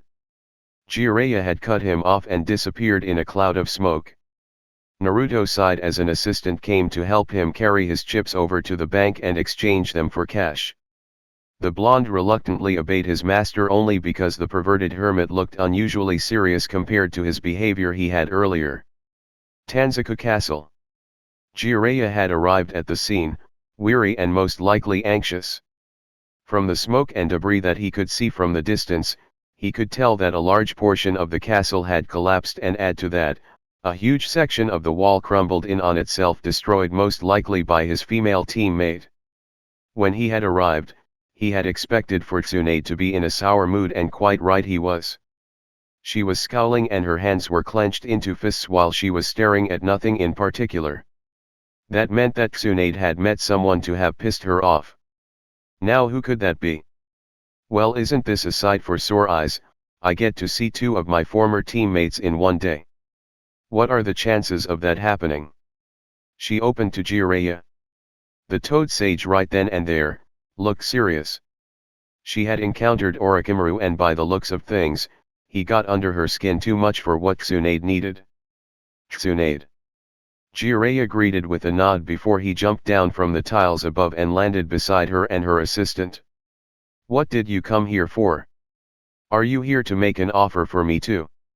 She asked rather abrasively, affirming Jiraiya's observations to be true. No, I came here to talk about something. We can settle this over a cup of sake. Jiraiya had mentioned, hoping that the alcohol would help lighten the mood. Tsunade looked apprehensive for a few moments but complied. Whatever it was, she really needed that drink as memories of years past suddenly wore down on her and felt the need for something mind-numbing. Her assistant beside her, Shizuan, brought her out of her thoughts when she spoke to Jiraiya. Jiraiya-sama, I don't think this is the time to. Tsunade decided to cut her off. Shizuan, no. I want some sake right now. Jiraiya clapped his hands together and grinned, good, at least we can try to catch up over at dinner. I'm paying, by the way. An angel just gave me a good amount of money a little earlier. Oh, you managed to swindle some poor girl? I knew you were a scumbag, but I never thought you would sink so low as to leech off of someone. Tsunade commented dryly. Jiraiya simply huffed and replied.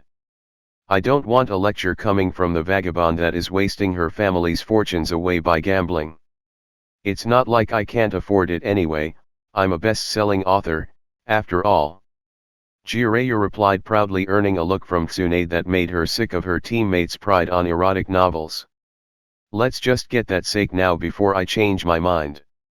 Jiraiya's suggestion for dinner before getting wasted seemed like a good offer, though, it's not like she was the one paying anyway. Right then, I'll lead the way and we'll start after we get dinner. Let's make our way to the hotel I'm staying, I hear the food's great there. Probably the alcohol too, but that is beside the point, now. Tsunade replied as they made their way towards the hotel he and Naruto were staying at. Once they made it to the restaurant, they met a little blonde kid with spiky hair and whisker marks on his cheeks and was carrying a leather suitcase that greeted Jiraiya. Tsunade noticed the forehead protector and the Chuunin vest he was wearing, showing the blonde's occupation as a shinobi of Konoha, probably Chuunin level. His appearance was a startling resemblance to her deceased little brother back then. You're back already, Ero-senin.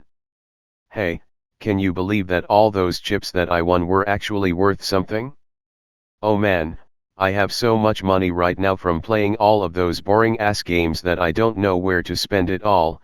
Oh, and yeah, you wanted 30%, right? Well, here's the envelope you wanted. The lady at the cashier said it's worth 450,000 ryo. I had that put there because I asked the teller about the numbers and stuff. Tsunade stumbled a bit when she heard the amount of money her perverted teammate was getting.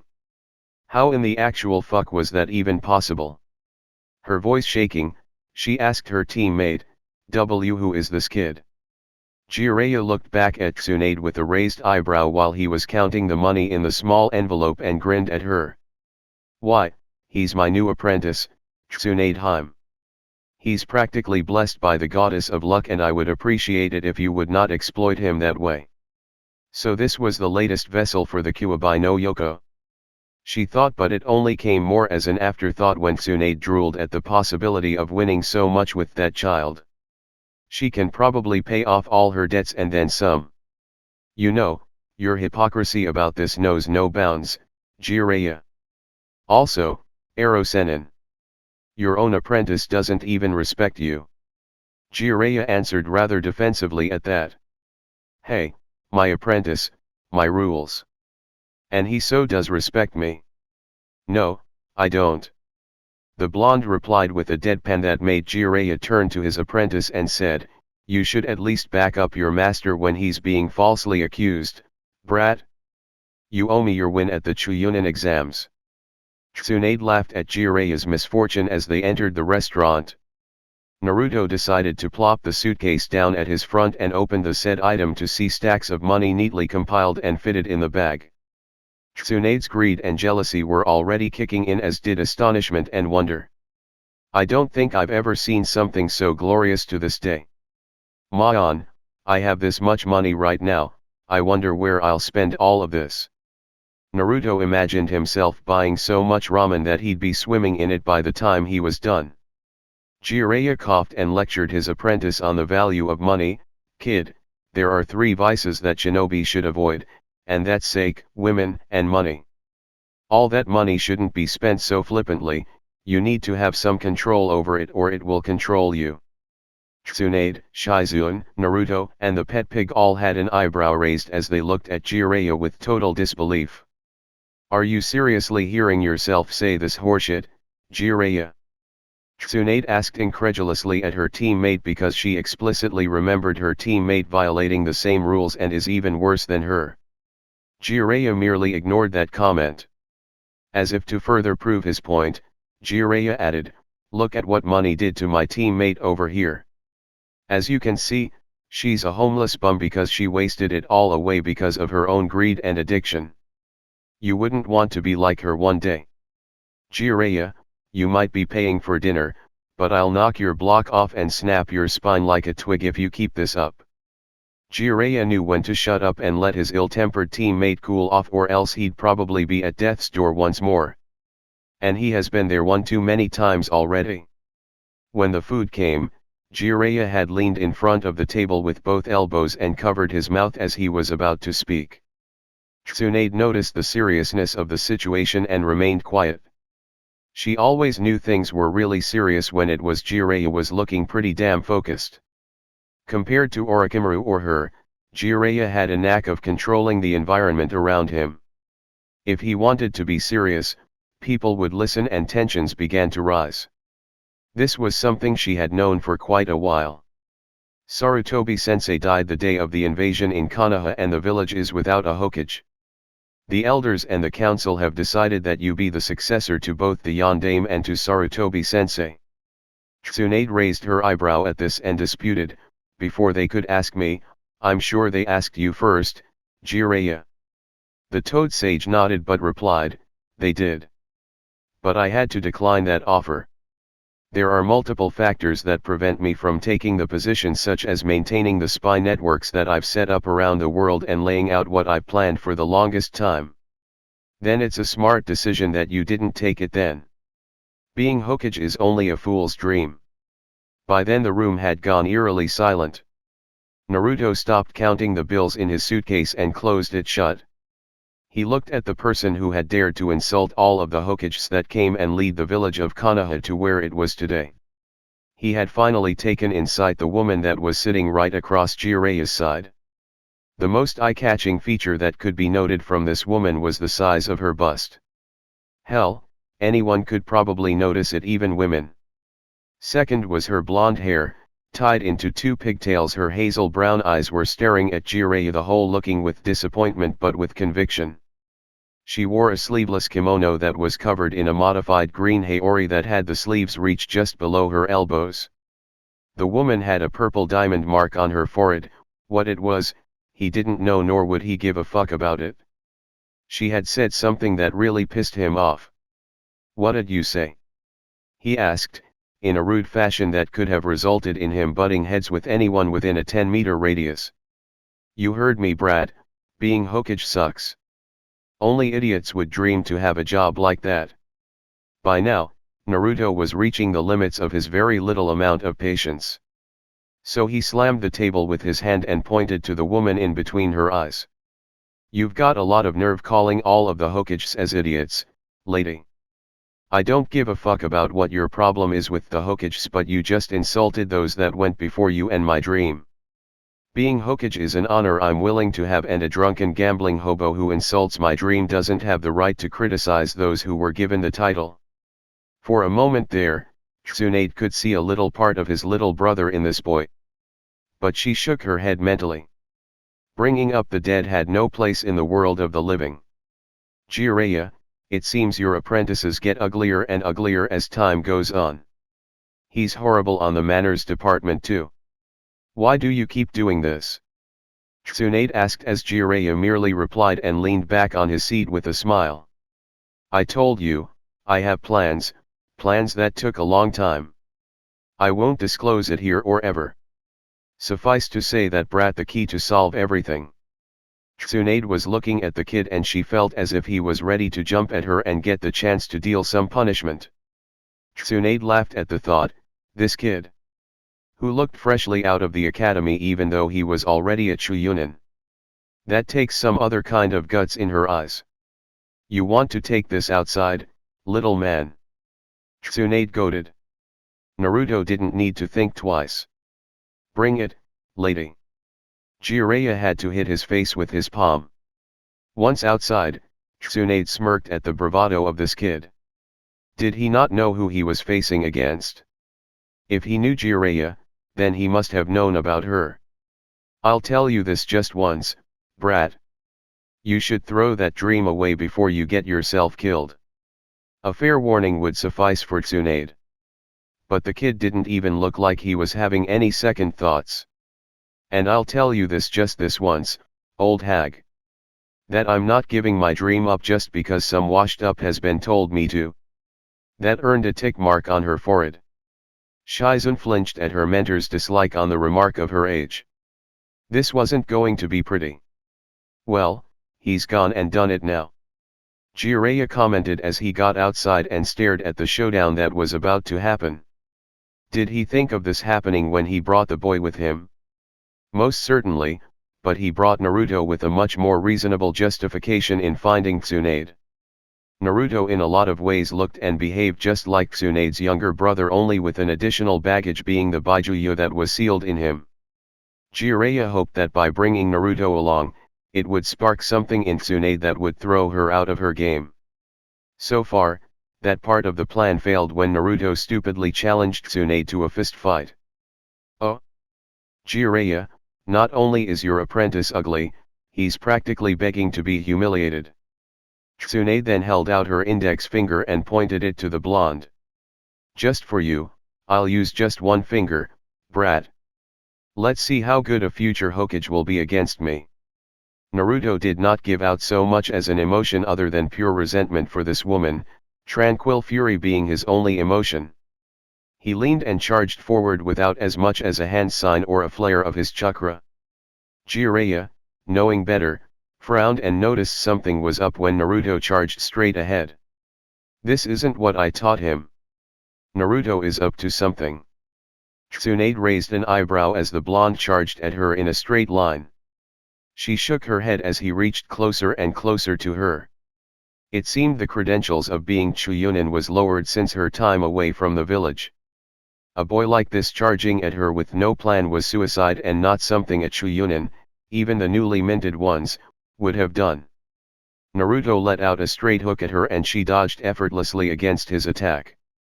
Before Tsunade could topple the blonde over with just one finger, there was a clone that appeared behind her with a hammer fist drawn. Tsunade sidestepped the attack as the real one jumped to the side while the clone did so as well, evading Tsunade finger flick. Both the clones now stood on parallel rooftops and began jumping to the other as they made a weaving pattern against her. Tsunade just stood there and waited for the blonde to attack. Tsunade had to give the boy some credit. She had almost let her guard down when he charged headstrong against her like that. Naruto observed the older woman as she kept her composure against him. He understood that she was much stronger than him. A testament in battle he has known since the second part of the Chuunin exam. Orochimaru toyed with them and that was something Naruto wouldn't easily forget. How the man could have just as easily killed them merely on a whim.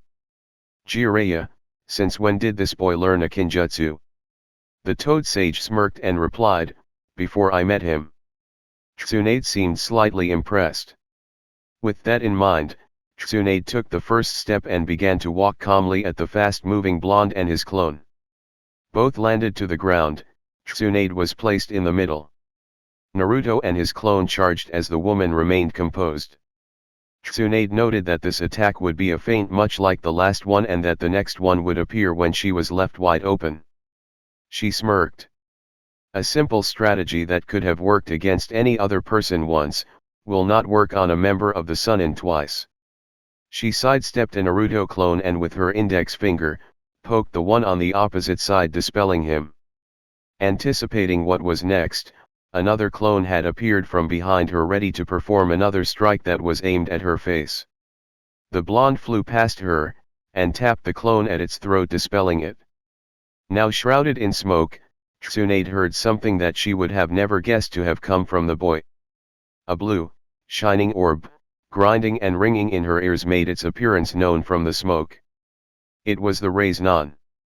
Jiraiya had a look of surprise in his face as he saw the jutsu of his prized student manifest in the hands of his son. It was only for a moment, but he realized that something felt wrong about the boy's attack. The Yondaime Hokage's own jutsu, inspired by the byakugan that was known as many as a destructive mass of round chakra, was in the hands of a boy no older than 13 years old. Suddenly feeling the urgency to end the fight there, Tsunade spun once more, using her left foot as a pivot just at the same time Naruto had lunged at her with the Rasengan. Naruto sailed fast and noticed his jutsu destabilized half a second later. Time seemed to slow down once more for him as Tsunade had her index finger pointed at his forehead.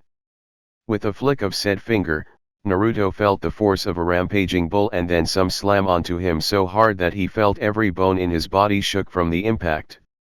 He crashed to the opposite end from Tsunade, who was scowling all the while as she spoke to her teammate. Jiraiya, how careless are you to teach a brat like that with a dangerous jutsu such as the Rasengan? Jiraiya shrugged as his reply and pointed Tsunade to his student. Naruto got up from his position and was sitting as he stared at Tsunade with rage in his eyes. You lost, boy, you can't even hurt me, go now with your tail between your legs. Give up. Naruto merely scoffed it off and dusted himself as he replied, give up? I don't know the meaning of those words. I'm too damn persistent for my own good when my principles and dreams are questioned. And every damn time that people do that for me, I come back fighting harder. So give it your all, hag. My dream is to be Hokage and you won't stop me from chasing it.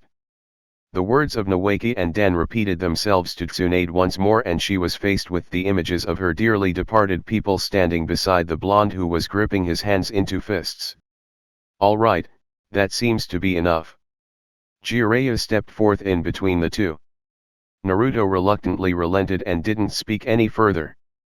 Tsunade had relented as well, but before she turned away she told the boy, a kid like you will never be Hokage, that jutsu that you did earlier? Don't even hope to master it, brat. You will never be able to do it.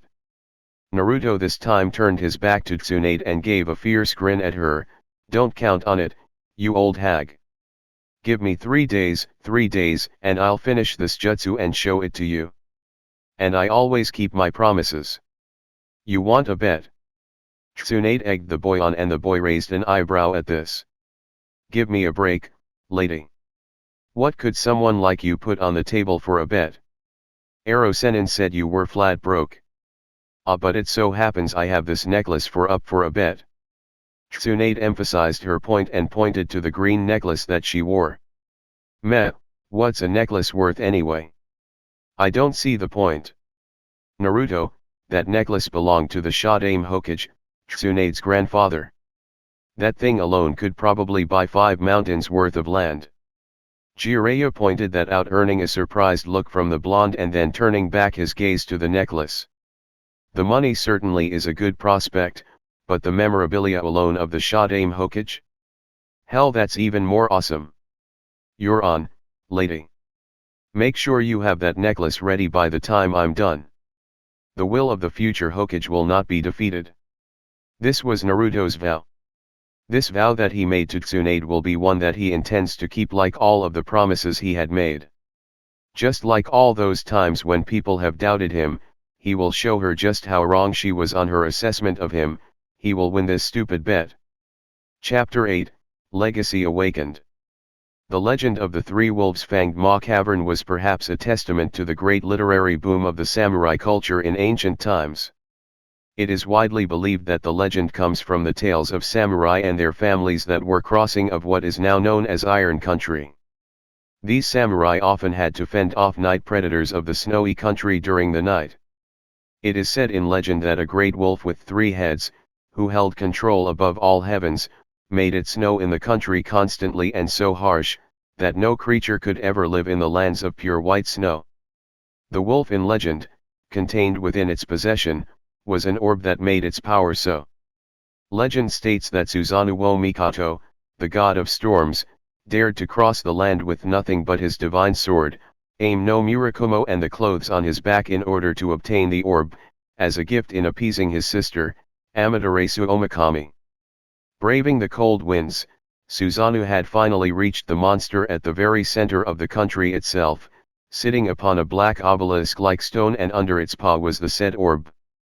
It glowed ethereally in the colors of the aurora borealis, shining, shimmering, and surrounded by sharp claws that didn't seem to scratch the almost fragile-looking object. But it did not seem willing to fight at all, instead it looked severely weakened. The wolf had mentioned it was drunk on the power of the orb, and with it the wolf had covered the entire country in snow and killing all the animals in it, starving him. Susanoo, with pity, slew the wolf with his sword and grabbed the orb from the monster's claws and swore to himself that he would store this treasure in Amatsu, never letting anyone touch the orb. It is said that the aurora borealis in the skies of Iron Country represented the power of the orb leaking from its storage in the sacred treasury, or that it was the way that led to the Great Hall of Amatsu. Folk tales in Iron Country have long since held a religious system much different from the legend of the Rakuto Sennin. But its first tales written in ancient texts suggest that the author of the book had. Kiba had yawned at the page as he stretched and put the book down. Today, he was off duty and he had nothing better to do. He could go train, but he didn't know what else to work on without a new jutsu he had in mind. So he decided to hang out with his teammates on this particular day off. What a mistake that turned out to be. Shino's idea of fun, when it's not collecting bugs, was reading a book. Who has fun reading a damn book? He sighed loudly, earning a stern look from Shino, while his female teammate Hinata didn't seem to care. He looked at the title of Hinata's book and squinted. The 5 countries, the powers that came to be throughout the continent after the warring clans era. Kiba relented. If it was one thing he hated the most, it was historical accounts in paper form. He could not remember a time when he had finished an entire chapter of a history book that he didn't sleep through after the 3rd page. Sometimes he wondered if his teammates were rocks in disguise, they didn't know how to have fun. Man, this is boring. He finally voiced out as he closed the book in his hands and stared outside the window. I bet Naruto is having all sorts of action right now in his mission. You let me decide on as to what we do in our free time other than training. Why? Because each of us have little to perfect other than our own family styles at the moment. Many of our clansmen are still out there with the repairs and doing the extra missions, while we genin have to sit back and help with the maintenance. It is surprising that the Jounin commander has given us a break. Shino clarified as he turned the page. Arachnia, the natural enemy of family insectity. Kiba cringed from Shino's book. And I think I just found something that I hate more than history books. It was then that Team 10 had arrived in the library. They looked a little tired, but not by much from what Kiba could tell. What's with you guys? Don't tell me reading is one of your hobbies too? Kiba asked with a hint of sarcasm in his voice. Ino seemed to scoff at her former classmate. Speak for yourself, muttboy. I happen to appreciate a good book from time to time. Ino said as she went to the bookshelves, while Chuji followed suit and Shikamaru, sitting at the nearest table and laid his head on his arms to sleep. Well, it's good to know one of us has some sense of normalcy right now. Oh, so one of your interests is the samurai culture, huh? Chuji peered to his side as he noticed Kiba's book, while the boy scoffed. Not really, I thought it was interesting at first, but then it went on from myths and then made those debunking statements. I really hate that. Kiba almost shouted. Shikamaru groaned and replied lazily. Kiba, we're in the library, the few places where loud doesn't mix with in Konoha. I would appreciate it if you keep your opinions to yourself here. I'm trying to sleep. If that's your problem, why don't you try reading anything in the fiction area? Ino asked as she pointed to the shelves where the sign fiction was posted. Kiba was gone immediately, followed as Akamaru waved at them and went to the fiction area. Daigora, loyal friend of Yojimbo. Kiba paused at the title and grabbed the book from the shelf. He looked at the cover of the book and was mildly interested when he noticed a samurai, clad in tattered robes and a straw hat with 2 swords on one side while his dog carried 4 more. Kiba looked at Akamaru at the top of his head and asked with a smile, "Want to give this a shot, boy?" The dog complied with a small bark and Kiba said, "That's a yes then. Today, you will witness the life of a seamless man, alive in an age of endless war and carried over 1,000 sins. He draws his blade for those who will pay the right price. He had slain for money, but in a time where his sword is not needed, he realizes his actions with remorse and atones for his actions by being a wandering samurai.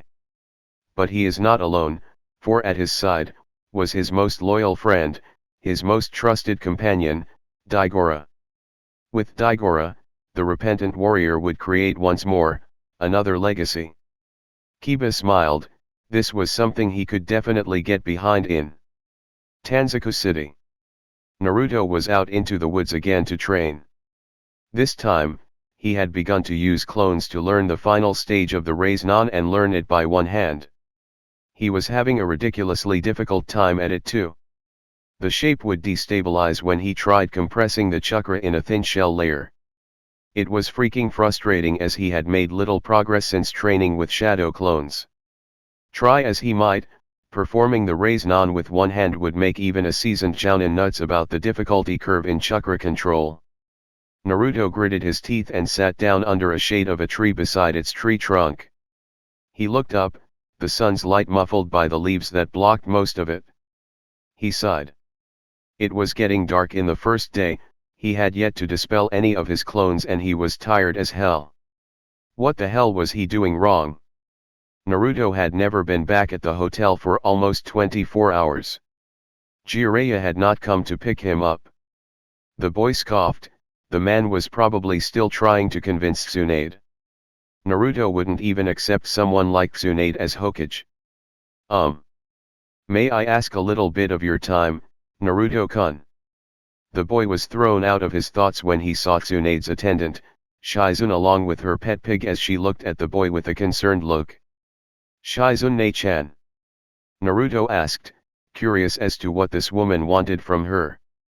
"I know I may be a bit intruding, but please, try to understand Tsunade-sama." She bowed. She knew she was going to very personal levels of Tsunade's behavior if this kept up. She was not always like this. She had lost many people that she loved because of that necklace. Tsunade and Jiraiya. Becoming Hokage is my dream after all. Everything was quiet around her. Those were the only words she was hearing right now, those painful memories of her little brother and her lover. They echoed in her head, so much that it hurt just even hearing them. She gritted her teeth, taking another swig of the strong alcohol in her hands. "Odin and a bottle of sake, old man." A voice called out. She looked at her side and saw Jiraiya sitting down beside her. "You brought that kid with you on purpose, didn't you?" Tsunade asked as bitterness rang in her voice. She had questioned him again about the boy. Jiraiya merely shrugged and grabbed his dish and bottle. "You won't even try to deny it?" she asked, and Jiraiya smirked at that. "If I did, I'd be lying. A spy master knows when he needs to lie and when he doesn't," Jiraiya mentioned as he took a sip of his sake. "What an underhanded trick, Jiraiya. That kid reminded me a lot about Nawake. You know damn well when to push my buttons," she said as the mere mention of her brother's name caused her to take another long swig of the alcohol. She had never gotten over the boy's death. "Still can't accept it, huh? After many years since then, you still carry that sadness with you?" Jiraiya mused. "How in the world am I supposed to get over it, Jiraiya? How can I just accept their deaths just like that?" Jiraiya had heard enough. 4 students, Tsunade, I had 4 students who died. Do you know how worse that is for me, to have your students that you consider to be your children, die before you do? 3 of them I couldn't even bury. There were no last words, no time for me to see their bodies except for one. How does that make me feel? Jiraiya asked as he turned his back and looked up at the night sky outside. There isn't a day that I regret about them, and I'll carry over this regret until I die. But until then, I refuse to let that sadness take over me for the rest of my life. Because I still have to do what needs to be done. She hadn't noticed it before, but now killing intent was oozing bit by bit from Jiraiya. So you try to do anything against Konoha, and I'll personally see to it that I deal with you, do you understand, Tsunade? The look he had given her was a testament to Jiraiya's loyalty to his village. Tsunade didn't seem fazed by it though. As a member of the Sunin, she was quite capable of standing on even ground with Jiraiya. But a thought had come to her mind though. Her teammate showed loyalty to his village more so than loyalty to his team. The years had certainly changed a lot of people, and Jiraiya was not immune to it. She dropped her head a little and looked at the glass of alcohol she had in her hands. Nawake, Dan. What would you have done? She knew she would get no answer. All she could hear was the sound of the wind flowing behind her. There was nothing that she could ever gain. Her memories were once more filled with the memories of Dan and Nawake, their lives before they were taken away from her, how fate dealt a severe hand against them, against her. 2 days from now, she would have her answer. When she came back to the apartment, Shizun was looking at her intently. It was 2 in the morning, Tsunade noted. She had been spending time getting drunk throughout the night. There was no sign of Naruto in the hotel, but Jiraiya was sound asleep in his room. She paid the boy no heed until Shizun spoke to her. Tsunade-sama, please do not continue with this bet. That boy, he's willing to prove you wrong and get that necklace. I tried to deter him from doing so, but he refuses to back down from his word. He would even harm himself just to prove his point. Tsunade gritted her teeth. That boy, acting all brave and not thinking of the consequences, just like Nawa. She paused. She had almost said his younger brother's name. Somehow, that upset her more. Get that boy here immediately, Shizun, so that we can stop his stupidity for at least 1 day. Shizun had agreed and had left Tonton behind, who had scurried over to Tsunade while the woman asked. That boy is a lot to handle, huh? Nawake acted like that too. She said as she sat down, her hand placed on her forehead in deep thought as she gritted her teeth and closed her eyes. Why can't I just stop comparing him to my little brother? When Shizun had arrived, she had brought Naruto over, unconscious and showing signs of chakra exhaustion. His hands had chakra burns laden on them, evident of his own disciplining himself in training, trying to master the Yondaime Hokage jutsu. Tsunade's hands touched the young boy's hands and it glowed in an incandescent green.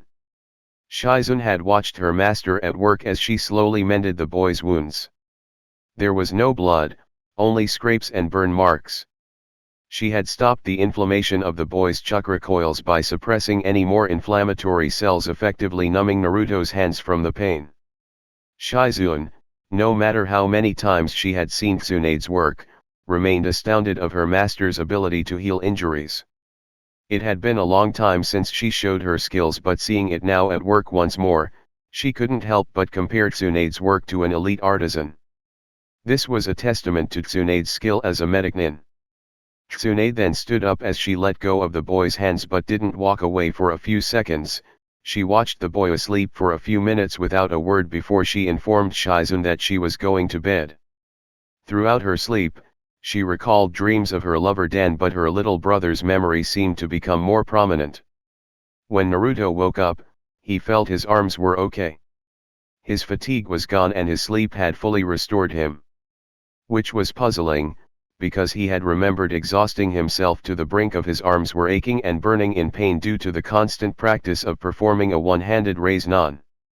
When he had ran out of juice, his clones suddenly popped and their memories invaded his mind in a rush that he eventually blacked out. He looked at his right hand and flexed every finger in it and found it to be completely okay. He smiled, and went outside. His work was far from finished, but he knew progress when he saw one. When he had reached his personal training area outside the walls of the city, Naruto surveyed the entire area before nodding. Just before he was about to perform the cage bunshin once more to hasten his training, he knew he should practice first on his own. Doing it like Arrow Sennin won't cut me right now, I have too much chakra to exert control with just one hand. Naruto thought as he then tried a new approach. He placed his hands together in his front. His fingers were touching each other, tip to tip, while his palms remained open. He extended his arm outwards and then began molding chakra into the empty void in the middle of his hands. It was then that Naruto began pushing chakra to his hands and began a spiraling pattern as chakra began to take shape. He could hear the sound of grinding as chakra rotated in his hands. The spinning was getting harder, harsher and more turbulent. The dust in his feet began to disperse as the grass danced from the force being displayed.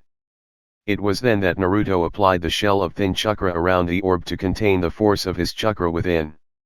The wind slowly died and the turbulence, controlled. For a few seconds, all seemed normal and even Naruto felt a sense of control.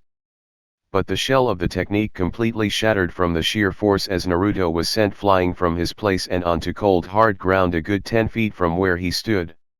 He grinned and stood up from his spot. He had made a form of progress. He dusted himself off and then performed middle index cross seal. Now or never. Kage Bunshin no Jutsu.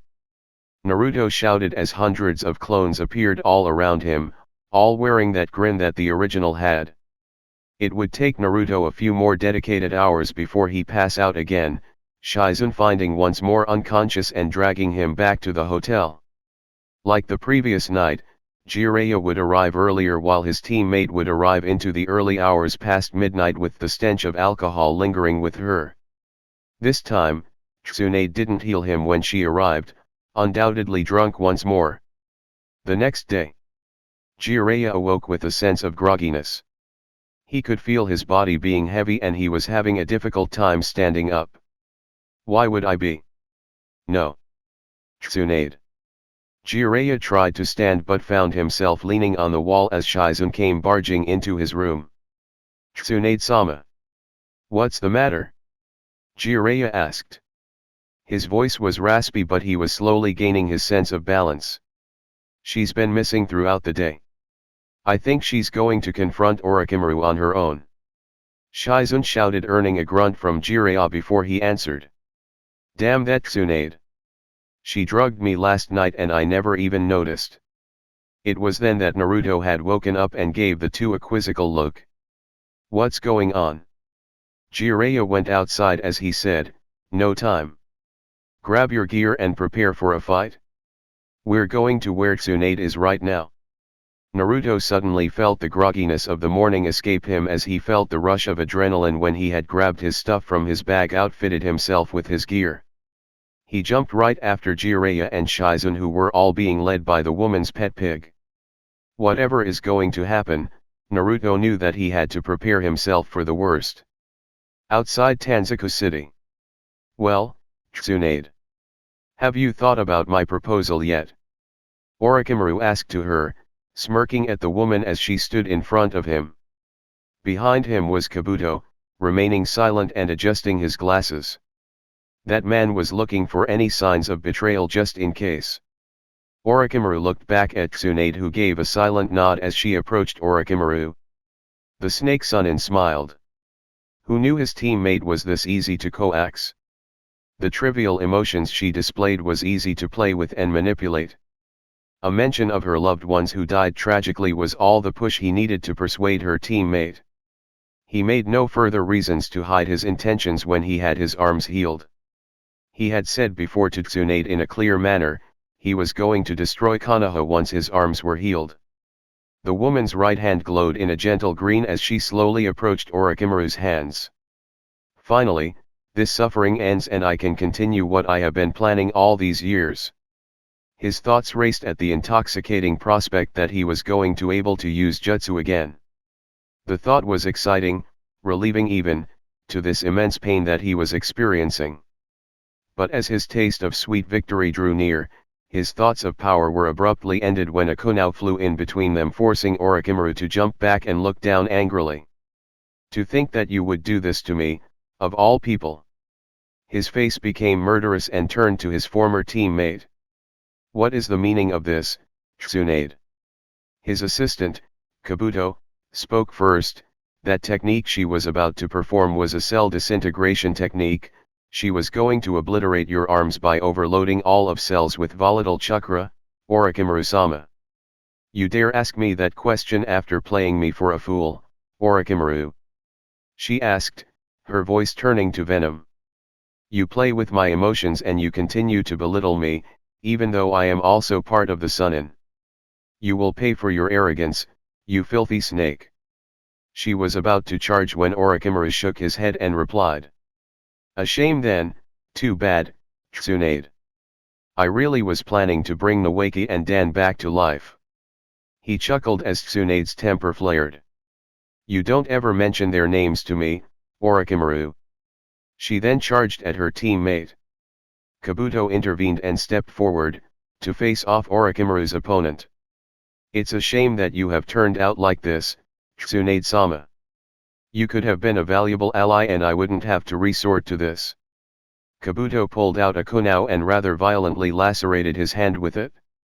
Blood spewed forth and Tsunade suddenly stopped in her tracks. The image of Dan and Nawaki's blood began bombing her head as her eyes went wide. A shame too, that a medic of your caliber has become hematophobic. You are far too easily dealt with because of your crippling weakness. Kabuto lashed his blood-laden hand at Tsunade, who was painted by the man's blood. Tsunade stepped back as Kabuto had arrived at her front and kicked her in the gut, forcing Tsunade to skid back for a few meters. Kabuto smirked, the glasses on his eyes was covered by the sun's light as he approached Tsunade. The utter sadistic glee that he was having was showing and Tsunade was falling victim to his methods. As he was about to charge again at the woman, 3 shuriken had intercepted his charge as 3 ninja and a pig jumped down in front of Tsunade and guarded her. Sorry for being late, because apparently, somebody thought it was a good idea to get someone drugged. Jiraiya had said, hearing nothing from her voice. He turned back towards his enemies and scowled. Orochimaru, I will definitely stop you here. Jiraiya thought as he cringed and stumbled forward. Damn drug is still in effect. Jiraiya commented. Orochimaru gave a small chuck. I see the idiot still falls for the oldest tricks in the book. I cannot believe how a blunder like you could even hope to stand against me, let alone Tsunade. Well, I guess this has more to do with the teachings of Sarutobi-sensei than to your output. Jiraiya growled at his teammates, jeering. That man never did have any sense of tact in him. Jiraiya had wished that he had gave Orochimaru a sound beating when they were younger, maybe it could have changed how Orochimaru would be today. But sadly, it was not to be. Orochimaru was a bastard whose heart was worse than his pasty face, smug. The 2 elderly men were not moving from their respective positions as they were silently watching each other, anticipating any form of attack coming from one another. Meanwhile, Naruto was staring worriedly at Kabuto. The only word escaped his lips was the man's name. Kabuto. He said to no one in particular. The man turned to look at him and grinned. It seems you are not hopeless at all, Naruto-kun. You actually ranked up. I'm surprised that you were even considered. Naruto knew then and there that this bastard was mocking him and the village. Looking up at the man's headband and then back to him, Naruto's frown turned to a scowl. Sound, huh? I misjudged you, Kabuto. To think that I actually had to trust you during the Chuunin exam. Naruto's fists clenched and aimed his right hand at Kabuto. I should have just given you a beating back then. That would have been more satisfying for me. It was too good to be true. My, how less naive you have grown since our last meeting. But you know your growth won't be comparable to that of Sasuke-kun.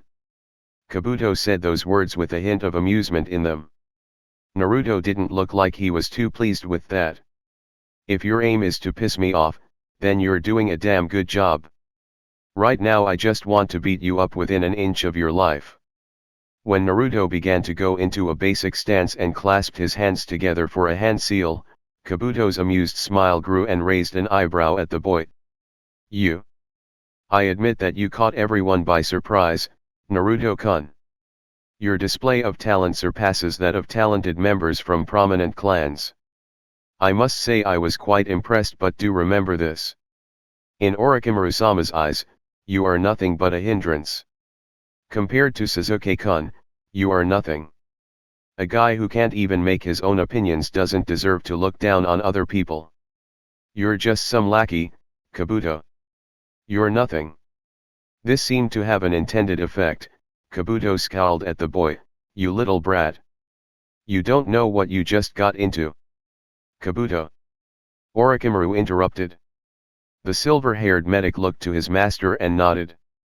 He dabbed his left index and middle fingers to his bleeding right palm and began performing the sequence of the Kuki-Yos no Jutsu. In response, Jiraiya bit his thumb and began performing the seals of his Kuki-Yos no Jutsu as well. Kuki-Yos no Jutsu, summoning technique. Smoke covered the area on two different areas of the land. Two giant snakes appeared beneath Kabuto and Orochimaru while Jiraiya stood over a comparatively smaller toad roughly standing just 20 feet tall. Orochimaru smirked as Jiraiya gritted his teeth. A fool shall always remain a fool after all. It was then that the gigantic twin snakes attacked.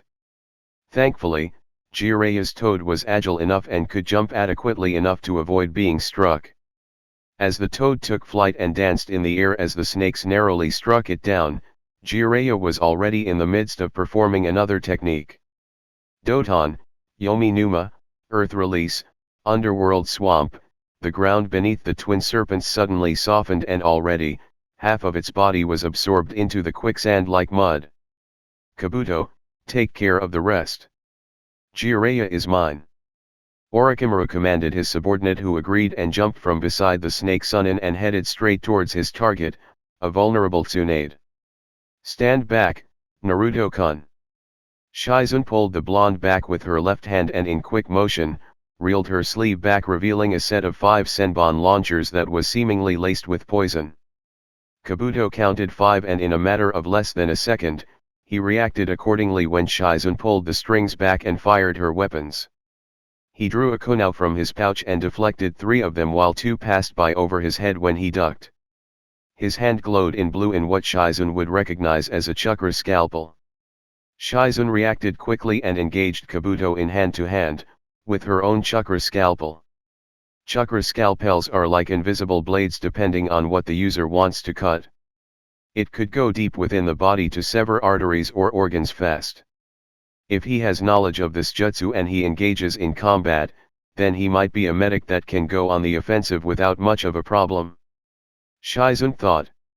A standing rule for medics was that they were the last people to engage in combat. For Kabuto to charge in with an active medical jutsu, the man probably does have skill for his confidence to charge into battle. Kabuto gave a horizontal swipe at Shizun's midsection, who parried the blow with her own chakra scalpel. The two jutsu clashed and repelled each other and recoiled both of their hands. Shizun, quick to grab the momentum, turned around and crouched as she faced Kabuto and thrusts her left hand forward. Kabuto decided to go for a dodge and Shizun narrowly hit her target's abdomen. With skill that she thought unheard of, Kabuto had managed to enter her guard with a devilish smirk on his face and kicked Shizun on her midsection, sending her flying away, but not before Shizun could counter with a jutsu she knew would be good enough for offense. Ninpo, Dakujiri, ninja art, poisoned mist.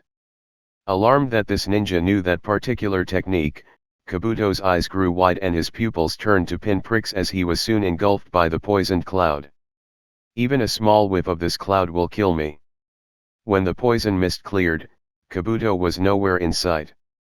Shizun stood on alert for that moment until her legs were suddenly sensing pain, as if 1,000 needles had pierced her legs' ankles over and over. He struck the tendons on my ankles, Shizun said as she grunted in pain and lost her balance. Kabuto was about to finish her off when 3 clones of Naruto had managed to intercept him before he could do so. All of them looked absolutely angry at Kabuto at that point. Kabuto had jumped back, expecting the clones to charge at him, but Naruto didn't. He was taking a pure defensive stance.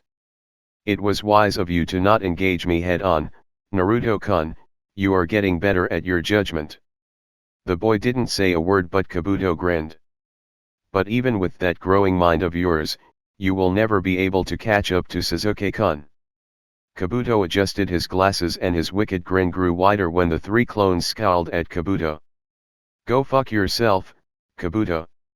And I'm not letting you touch Shizune-san or the old lady behind me. You want them? Then you're going to have to fight me. Your bravado has no place in the shinobi world, Naruto-kun. Calmly, Kabuto walked towards the blonde and his one hand glowed with blue chakra once more. 3 Narutos charged at him, intent on taking the man down. Kabuto remained unfazed. As the clones encircled Kabuto, one of them went in for the kill and aimed a stab at Kabuto's abdomen. Kabuto grinned as he merely took a step back and sidestepped the clone. The hand that held the kunai went past him and Kabuto immediately struck the clone with a downward swipe, blue chakra arching magnificently as he did so. But not before turning around to his back and swinging horizontally to a crouch as he swiped a clone going in for his back to its neck. The clone was immediately dispelled as the one up front was directly struck to the face with palm thrust, effectively dispelling it. Now surrounded with smoke, Kabuto already thought of his next step. Naruto was a clever boy, after all. But a boy nonetheless, and one still so unskilled in the nature of tactics and strategy, so with that in mind, Kabuto performed another earth jutsu and the earth below him swallowed him up. Quite on time too, as a hail of kunai and shuriken came from all sides through the smoke screen that managed to pierce the ground with Kabuto safe from Naruto's volley of attacks. Still unsure of the man's status, Naruto was still on guard and was almost taken by surprise when he heard the ground shatter at his feet. Kabuto had gotten too close for comfort as the boy jumped backwards with the traitor almost having him captured. Your skill is indeed a sight to behold. It's like watching a well-choreographed play. Where one misses, the other does its job to do the damage or cover him, or could be the real attack next to a feint. But you still lack in a lot of areas. Your taijutsu may not be as subpar anymore, but it is nothing to be admired either. Your speed is lacking. Sasuke-kun was faster even before the Chuunin exam finals. The only thing that you are good at as of now is endurance and skill, which is comparatively nothing. Your jutsu repertoire isn't even up to standards, with your strongest being a wind jutsu that requires a prerequisite that is beyond practical. You're just a rookie who is still wet behind the ears. Naruto inwardly smirked and replied to the silver-haired man, just goes to show that you don't know what you're talking about, snake fondler. With that, Naruto performed the shadow clone technique once more and was soon surrounded with smoke. Kabuto merely scowled and grabbed a kunai from his pouch, having it in a reverse grip. Soon the smoke cleared and out came 20 clones from the billowing smoke. A second later, they came charging at him like a stampede of mad oxen. But just before they came close to the silver-haired medic, the clones split up in groups as one had jumped from thick layer of clones and headed straight for Kabuto with a punch. Instead of evading this time, Kabuto attacked head-on with a swipe of his knife. The knife was about to end the clone's life when 4 clones had jumped in just in time to interrupt Kabuto, but the silver-haired medic already knew of this. He grabbed his first assailant at the boy's punching arm and swung him wildly around, hitting the remaining 4 closed around him, with Kabuto sticking the kunai to the clone's face, dispelling him as well. Without missing a beat, Kabuto didn't stay from his spot for too long, as he might get ambushed sooner than later, and used this time to try and break through Naruto's encircling maneuver. As Naruto tried to and failing to keep Kabuto contained, Shizune watched in strange wonder as the newly minted Chuunin tried to keep Kabuto from going anywhere, but slowly failing. Naruto-kun's maneuvers are very good. He puts his enemies in positions that become more disadvantageous as time goes on, making it somewhere that Naruto-kun is quite possibly good at, a battle of attrition. Naruto-kun knows his positions well and keeps Kabuto on his toes, but ultimately, Kabuto has better skill, better and more fluid taijutsu and can counter just about any movement that Naruto-kun's clones cannot hope to overwhelm that easily. Shizune was still down and she knew that Naruto was only trying to stall Kabuto down before she could get back. Her leg tendons were already reattaching as she healed her ankles, flexing and extending her muscles there. She was about to take charge when she noticed that another batch of clones were dispelled this time. It was thanks to Kabuto's chakra scalpels.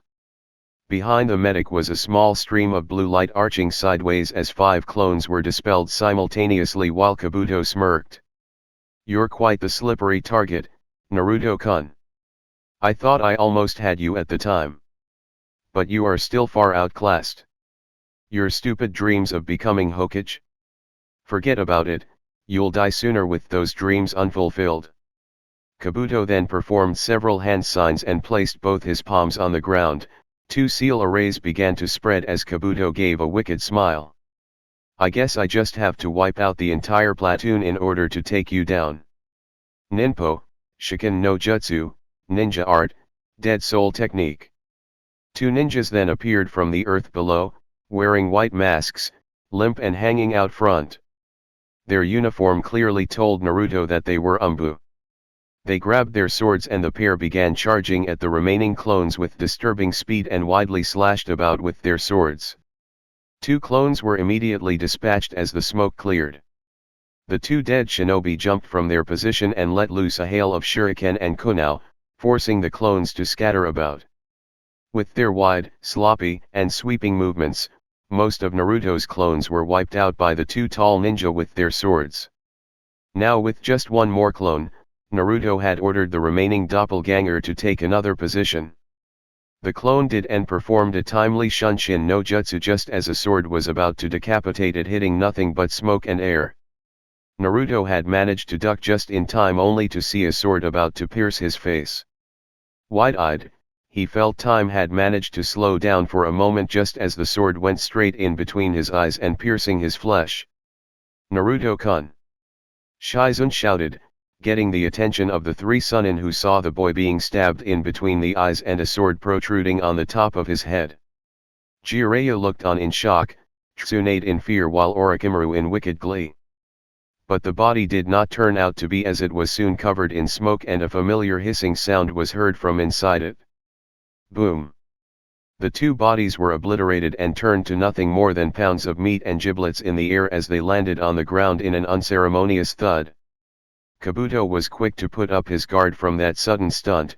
The boy had managed to perform another Kawarami, substitution, without virtually anyone's notice that even he was fooled. It was then that he noticed that he heard something at his back. Turning around, he saw Naruto charging at him, already closing the gap by an inch with an orb of spiraling chakra in his hand, viciously grinding as the boy held it in all its power. Then, Kabuto heard a rustle in the wind and a whistle. He turned to the opposite side and saw another Naruto charging at him, with the wind spinning madly in his right forearm, his forehead only slightly bleeding. Kabuto had soon realized that he was suddenly trapped like a cornered rat. He had no time to perform a kawarami or sink into the ground, and his meat shields were now piles of bloodless and decomposing flesh on the ground. He could not block, he would be foolish to do so. So his last viable option was to evade ever so slightly that the techniques would miss. With a little off balance, Kabuto smirked until he had realized what he had done. So caught up with his own survival, he had failed to take into account that Naruto had ways to make him such a dangerous opponent, and Kabuto was now witnessing it firsthand. He had forgotten one small detail that Naruto knew and would most likely exploit. Tenrin had the power to absorb and reverse the powered spin of any technique against the opponent. In this case, the spiraling orb that the blonde contained definitely counted as a power source for his technique. "Before I become Hokage, I definitely won't die," were Naruto's last words as he could feel the power of a contained storm encircled him and the winds howled in awesome fury. Kabuto was literally blown away from the impact as the ground beneath the blonde shattered from the sheer amount of power that the boy displayed, and at the very epicentre of this attack was Naruto, absorbing every bit of the Rasengan's tempestuous strength. Endgame, Kabuto. Orochimaru had a surprised look on his face. To him, this was lightning in a bottle for Konoha. A boy that would prove much too dangerous for his plans, he thought. Jiraiya took the opportunity to perform a jutsu and inhaled. Katon, Karyouindan, Fire Release, Fire Dragon Napalm Bomb. A huge surge of searing flames excited Jiraiya's mouth on top of a gigantic toad as Jiraiya burned all the snakes alive from his jutsu. In surprise, Orochimaru jumped back and scowled. Back to Naruto, the winds gave a furious howl as Naruto stood on the middle. The clone dispelling from the sheer force of the wind that had pushed him away as dust and debris flew about as he came out of his previous location. Kabuto scowled. He had never thought that the boy had just covered that one glaring weakness of his jutsu. Naruto, however, was the one now that was giving that menacing smirk against him. Kaisei Gyakuten, reverse situation, bastard. With those words, Naruto vanished from his position and reappeared just beside Kabuto, and he was already in mid-kick. A sickle of wind escaped from the blonde's motion as Kabuto had jumped back and raised his lower torso and feet. The high-pressured wind jutsu sailed below him fast, but Naruto was already on work with multiple kunao and shuriken flying towards Kabuto at a fast pace. Naruto wasn't satisfied with the speed of his projectiles and decided to add more push to them. With a punch, a vacuum of wind escaped from his arm and pushed the shuriken towards his enemy faster. Kabuto shielded himself as the wind went by him, at first cutting his cheek as the hail of knives and shuriken suddenly pierced his flesh while some passed by behind him. By now, Naruto had vanished at Kabuto's front and had jumped just several inches away from Kabuto. His hand grabbed a kunao from mid-air and slashed at the medic, crucial enough to cause a decent amount of blood loss from the medic's back from the shoulder blades to the just above the lumbar spine, and Naruto landed on his feet and held out two hands together in a clawing gesture at his front, touching finger to finger, and began gathering chakra to them. He then began spinning it around and the chakra began to take shape. Naruto then began to contain it in the orb on his palm. The chakra glowed blue, incandescent, but stood majestically as Naruto charged at Kabuto with the full intent of eradicating the silver-haired medic. Die. The blonde's expression showed something that Kabuto thought, perhaps, was worse than Sasuke. Naruto had primal emotions, and probably due to the fox, the boy's emotional capacities were being manipulated to a certain degree. This wasn't anger, this wasn't rage, no, all of those extreme forms of wrath were nothing compared to this. This was true, blood-curdling malice. Raise-non, spiraling sphere.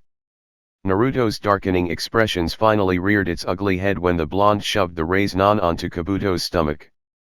But Kabuto ultimately laid in one more blow before he was blasted with the Yondaime Hokage's technique and sent crashing to a boulder behind him while the ground became entrenched from the sheer force of the technique.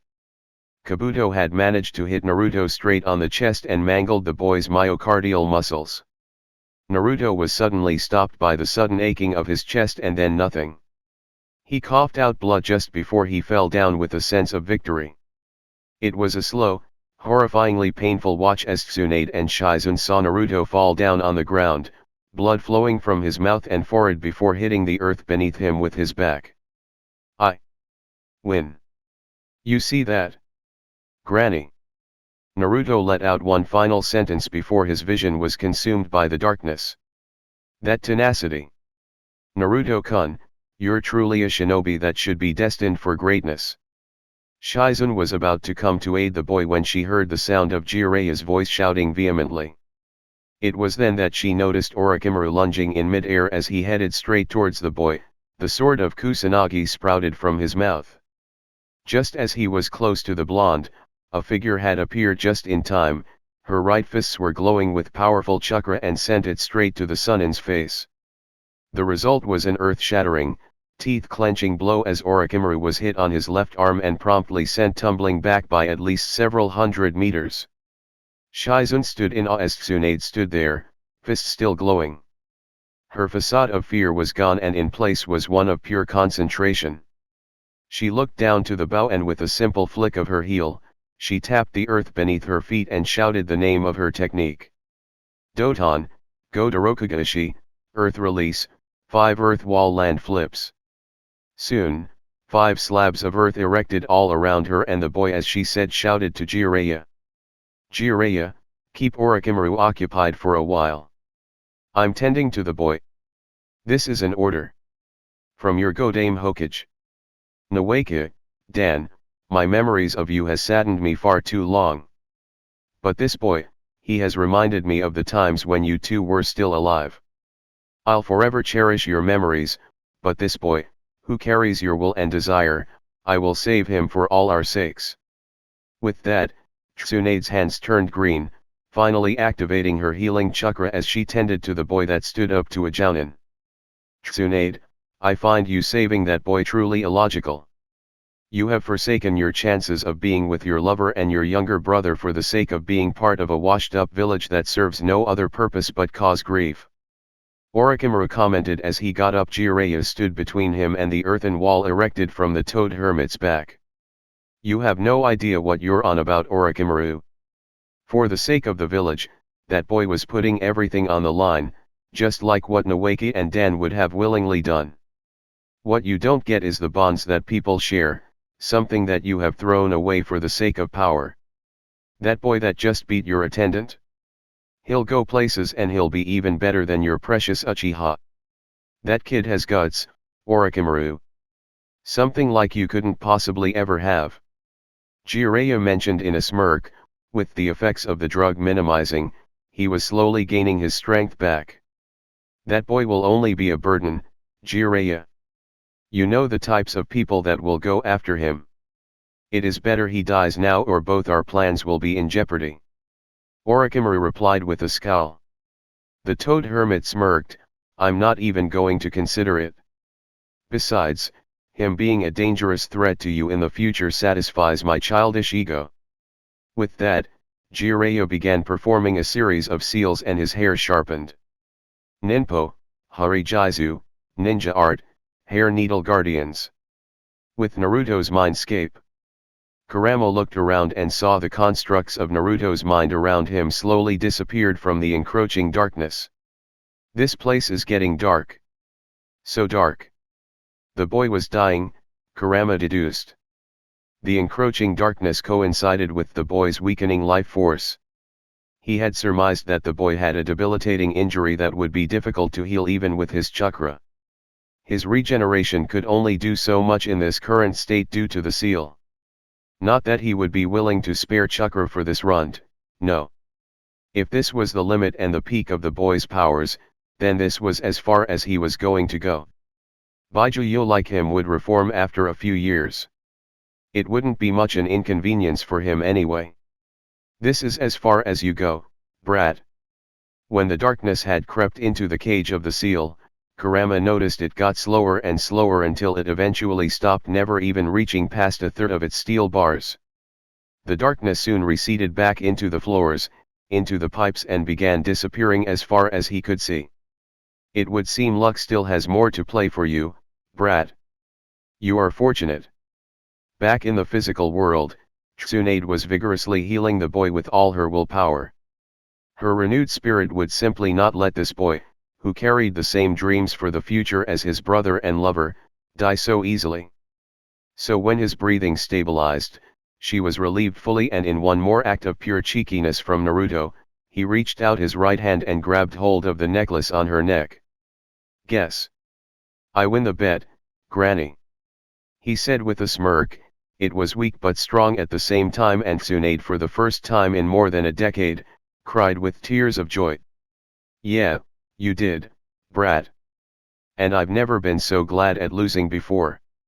Tsunade held the boy's hand with both of hers and removed the necklace around her neck. All of her hopes and dreams were now riding with this relatively unknown kid that had a larger-than-life attitude, and the one that gave her hope. It's yours now. With that, the jutsu around her dispelled and the earthen walls collapsed around them. She turned her back on the boy that was now resting peacefully behind her, and her expression turned fierce. In front of her stood Jiraiya, his jutsu still activated as he repelled Orochimaru quite well enough. The effect of her drug had expectantly run out, and Jiraiya was holding off Orochimaru. So glad that you could finally join us, Haim. Jiraiya said with a smirk, and Tsunade took a step forward.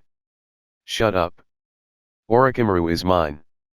She said those words with clear intent of taking out their former teammate.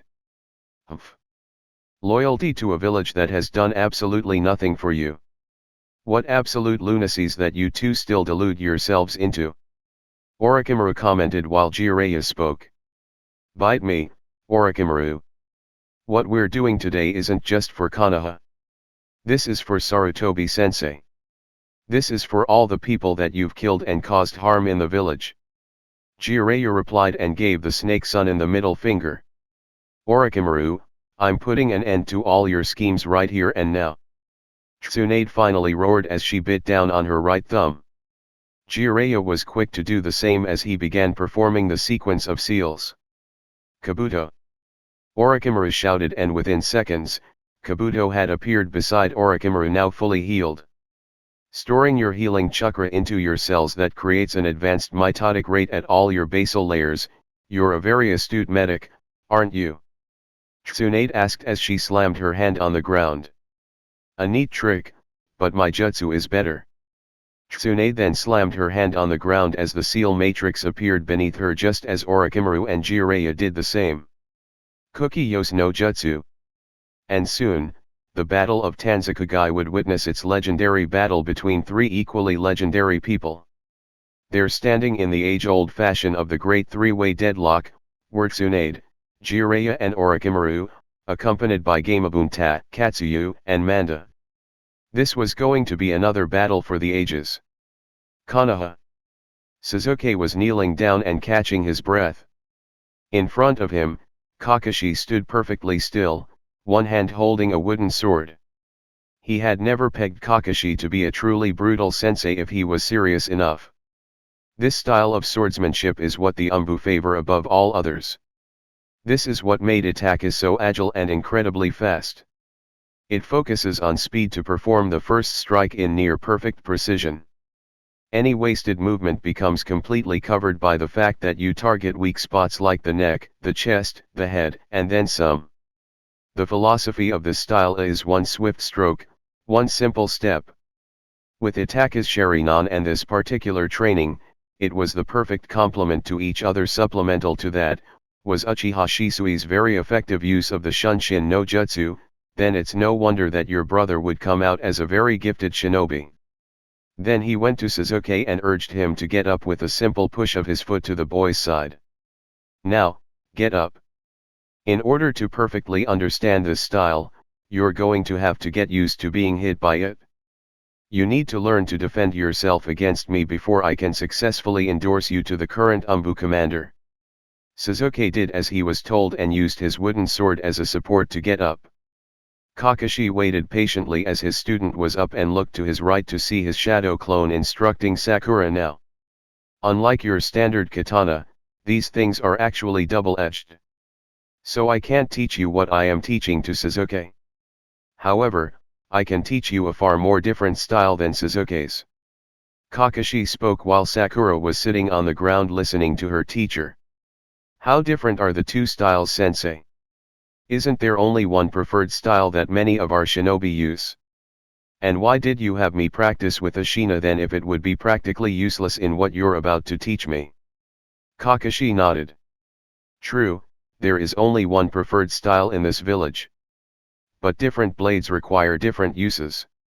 Yours, for example, require a much more careful and methodical approach, unlike katanas that are less dangerous for users and much lighter to use.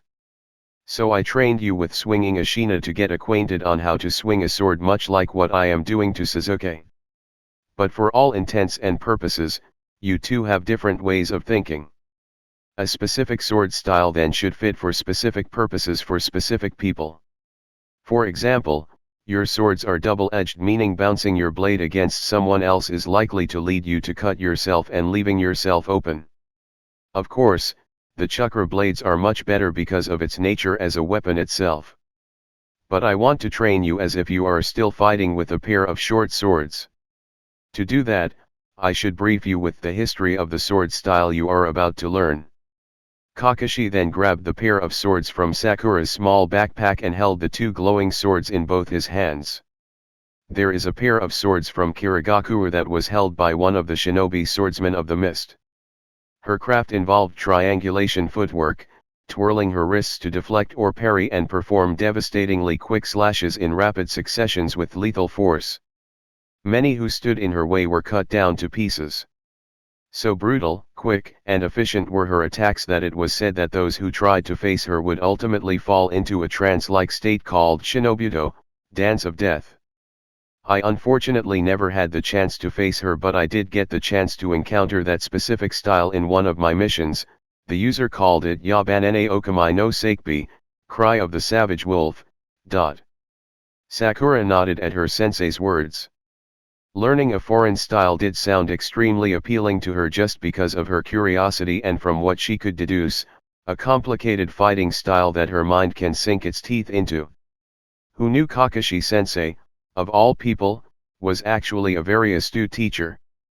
I can only teach you what I have witnessed, Sakura.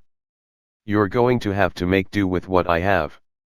The rest of its advanced techniques, you have to create and master on your own.